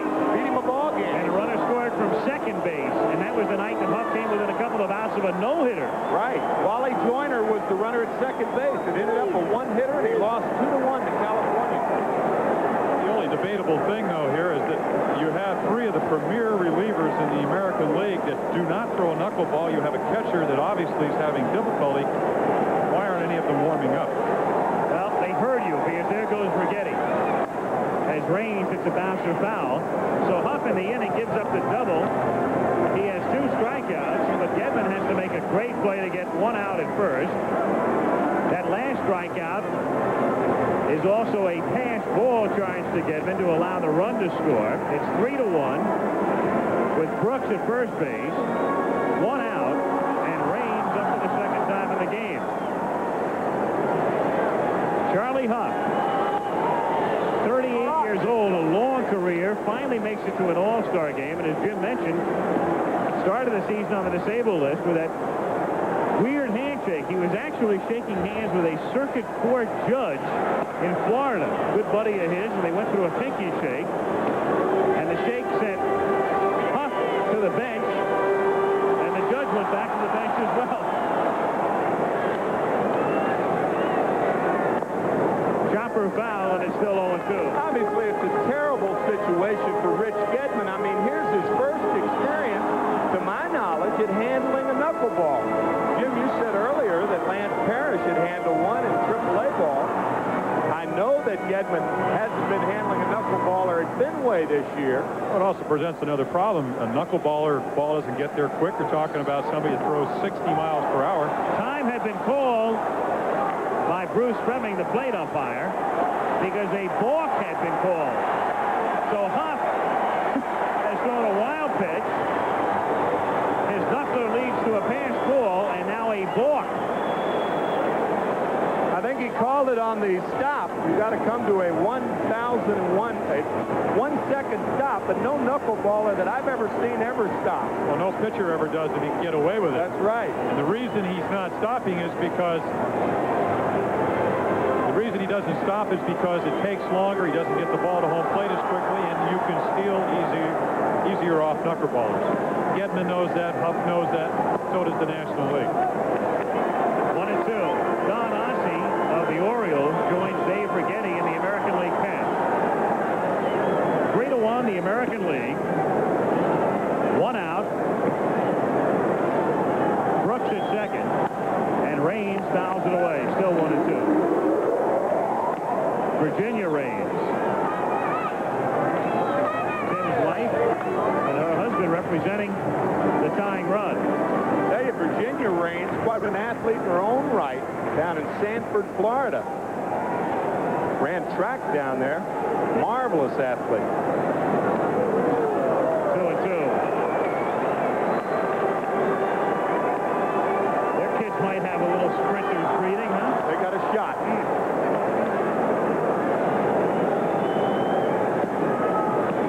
Gedman doing a good job just trying to battle that knuckleball back there. Certainly empathize with him.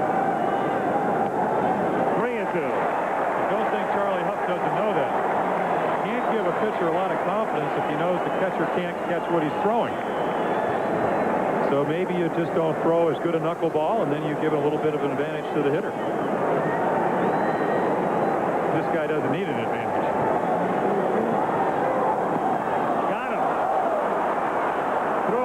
knuckleball, and Gedman makes the tag for the out. So Huff has now struck out 3 in the inning, but there's still 1 out to get. As Steve Sachs of the Dodgers comes up.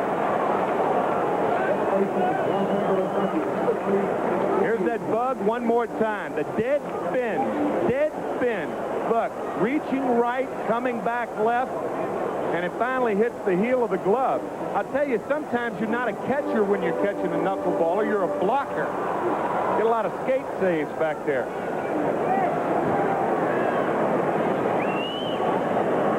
Sachs is at the plate. Up high, ball 1. So Huff has a chance to strike out 4 in the inning.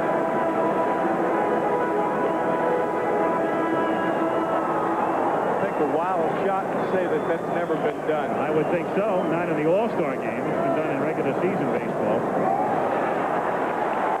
2-0 the count.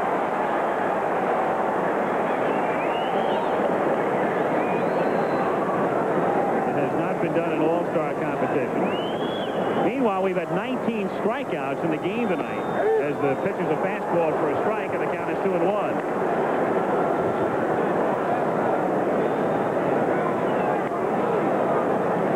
Brooks is at second. 2 out. 2-1 on Steve Sachs. 2-2.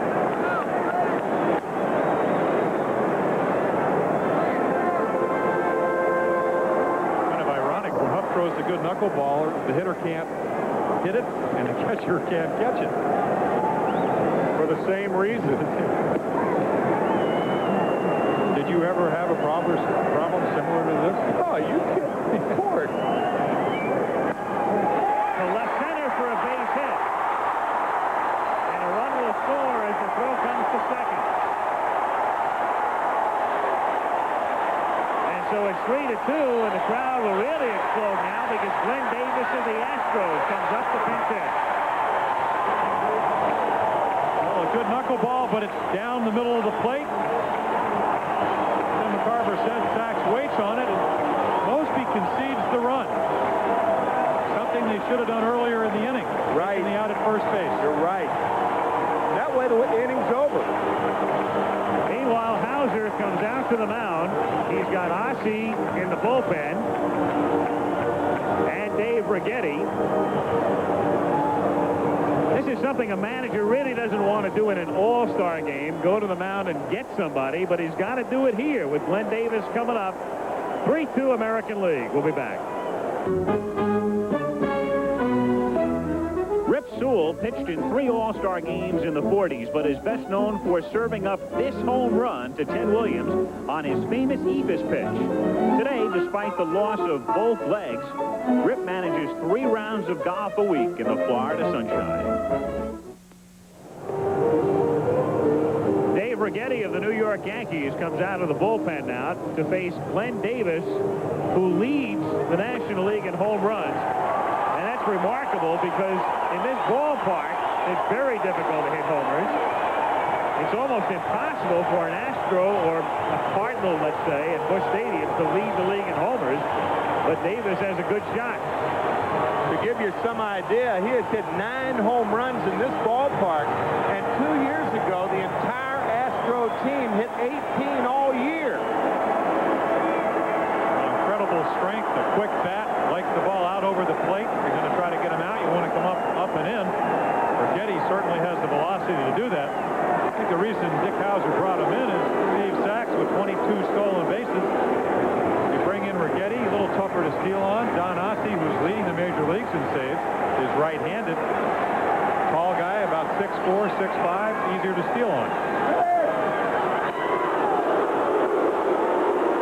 What Righetti has fallen prey to this year is the lack of a setup man in New York.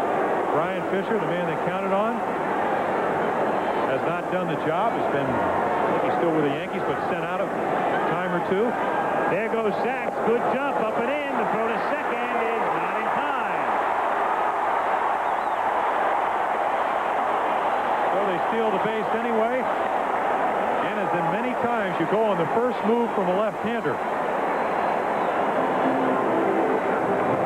Steve Lee with a good jump. Gedman with a quick release makes a good throw, but it's not in time. Sachs easily beats the throw. Frank White with a nice stop, keeping the ball from going into center field. 1-0 on Glenn Davis, the Astro first baseman.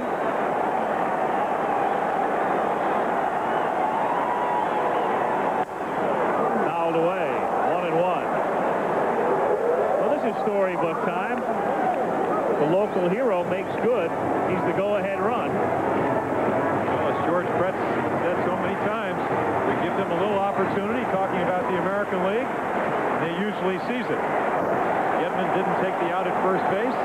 He had the leading home run hitter at the plate. And it's 2-1.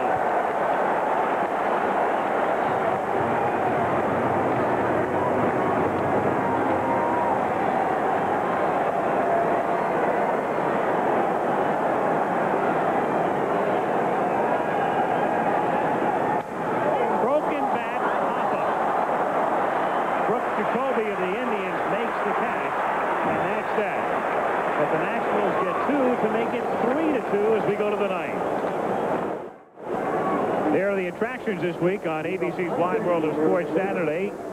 Torvill and Dean, the sensational Olympic ice dancing gold medalist, in action in the World Ice Spectacular, and the Harlem Globetrotters on ABC's Wide World of Sports.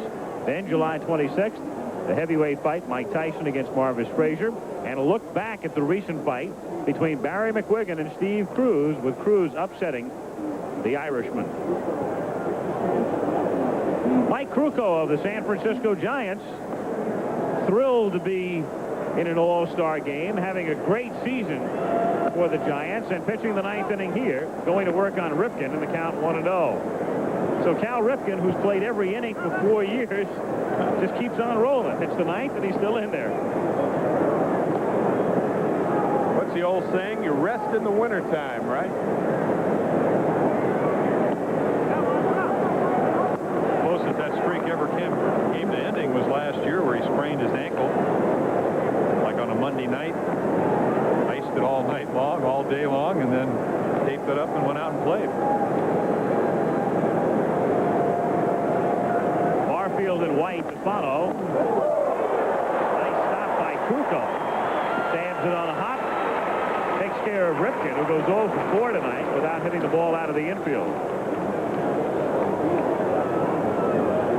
12 strikeouts for the American League tonight, and the National Leaguers have struck out 7 times, so a record has been tied. And we're on the verge of a new one. 19 strikeouts total in the game. The All-Star game mark set 2 years ago at Candlestick with 21. Barfield at the plate. 1-0.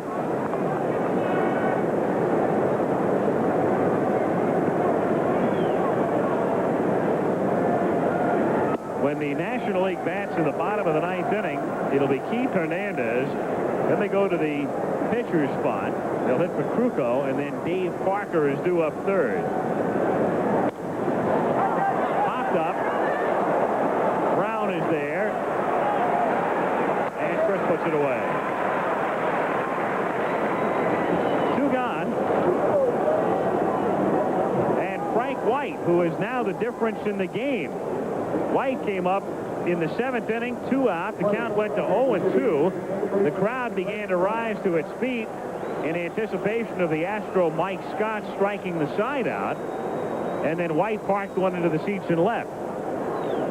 Very big run. What that run did was really make a grand slam, or 4 runs, the amount of runs that the National League needed to come up with to beat the American League. And it's just a classic game of baseball, whether it's the World Series, the All-Star game, a regular Major League season. The National League has really made 2 mistakes. 0-2 curveball by Gooden, the 0-2 pitch by Scott. Both have turned out to be home runs. Fly ball to left field. Tim Raines will put it away. And up come the National League in the bottom of the 9th inning with the Americans on top, 3-2. Dave Righetti tries to save it for the American League. Again, the American League has not won an All-Star game in a National League park since 1962.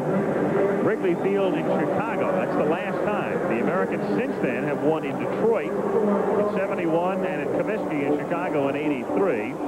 And that's Willie Hernandez and Don Ossie throwing in the bullpen. With Keith Hernandez coming up, then Jody Davis will bat second in the inning, as they had inserted Davis into the 4 spot when he came in, and Parker hits third. Monday Night Baseball back next week. The Mets against Cincinnati. The Giants taking on the Cardinals. Check your local listings for the game in your area. So in the Astrodome, where it's been a big year for the Houston Astros, new manager Hal Lanier, new president and general manager Dick Wagner, and a capacity crowd of the Dome looking on, hopeful of a National League comeback here as Hernandez starts the bottom of the 9th inning with a chopper back of third, fielded in fair ground by Jacoby, guns him down. So Keith is 0 for 4 tonight, and Jody Davis. Jacoby on the line at third base. In the All-Star game, you play standard brand baseball, and traditionally, whenever in doubt, you go to what you've been doing for years, and that's guarding the line. And that time it paid off. We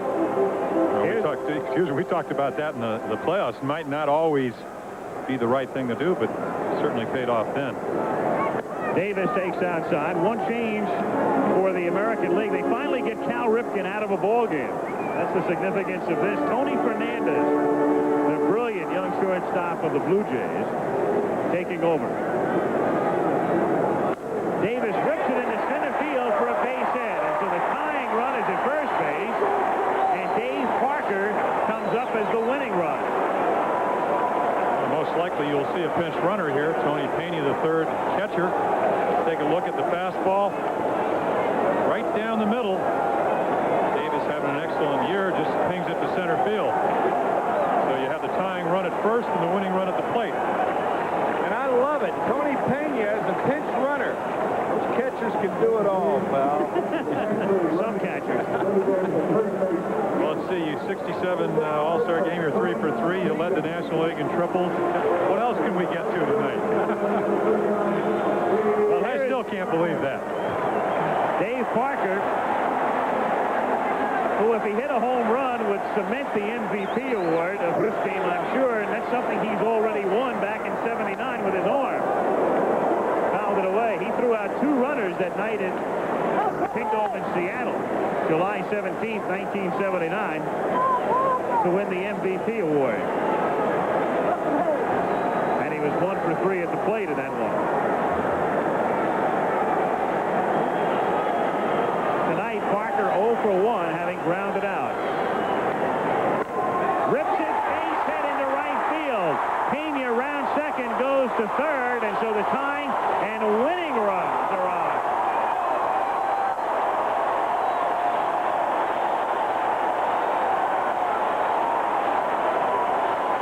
And with Righetti a left-hander and Chris Brown a right-handed batter coming up, Hauser goes to the mound. He has Don Ossie in the bullpen for Baltimore and Hernandez. Watch this reaction by Dave Parker, extending those arms and rifling one to right field. Check this out. You like that? Very much. They don't want to win too badly, do they? Well, they can smell it now. Hauser says, give me the right-hander, not Hernandez, who started in. He wants Ossie to face Brown. And we'll be back after this. Don Ossie having a great year with the Orioles, and so it comes down to Ossie trying to slay the Giants. He's got Chris Brown and then Chili Davis on deck. Meanwhile, there was Willie Hernandez thinking he was coming into the game. The left-hander with a screwball thought he was coming in to face the righty, and Ossie says, excuse me. Yes, let 23 saves pass them by. Looking at a total of 41 saves down there, those two guys. One of the reasons, as you look at Chris Brown, doubled his first time up. Ossie is the reason the Orioles have stayed within 10 10 games of the Red Sox in the American League East. The infield is at double play depth, and it's 1-0. So it'll be interesting on a ground ball. If they can turn it, the game would be over. If they get the force, the game would be tied. He can be a strikeout pitcher.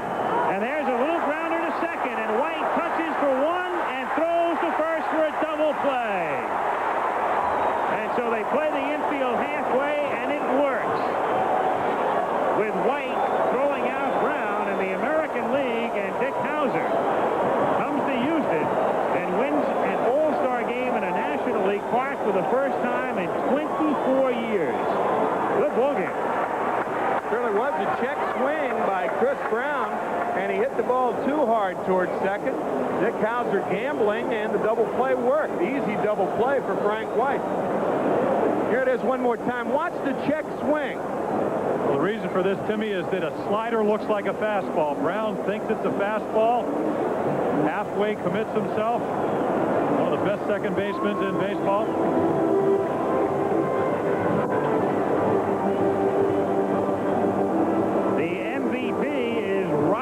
Clemons, and there were several candidates tonight. The Chevrolet most valuable player for the 1986 All-Star Game, the Boston right-hander who grew up here in Houston and pitched 3 perfect innings. Valenzuela was brilliant tonight. Lou Whitaker hit a 2-run homer. You can make a case for him. Frank White hit a home run in the 7th inning that turned out to be the game winner. Don Ossie comes out of the bullpen to induce the double play with the tying and winning runs on base. So that's the story. Al Michaels, Jim Palmer, Tim McCarver, Don Drysdale with thanks to Alan Roth and Steve Hurt saying good night from Houston, where the All-Star Game has been brought to you by Coors and Coors Light.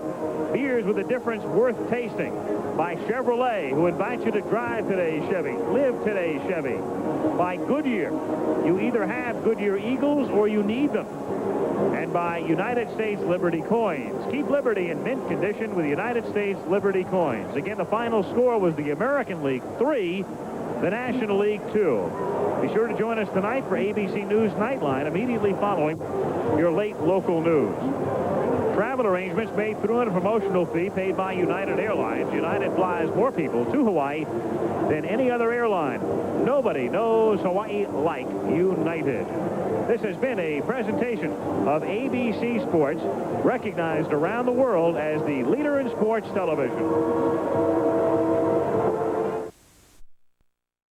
States Liberty Coins. Keep Liberty in mint condition with United States Liberty Coins.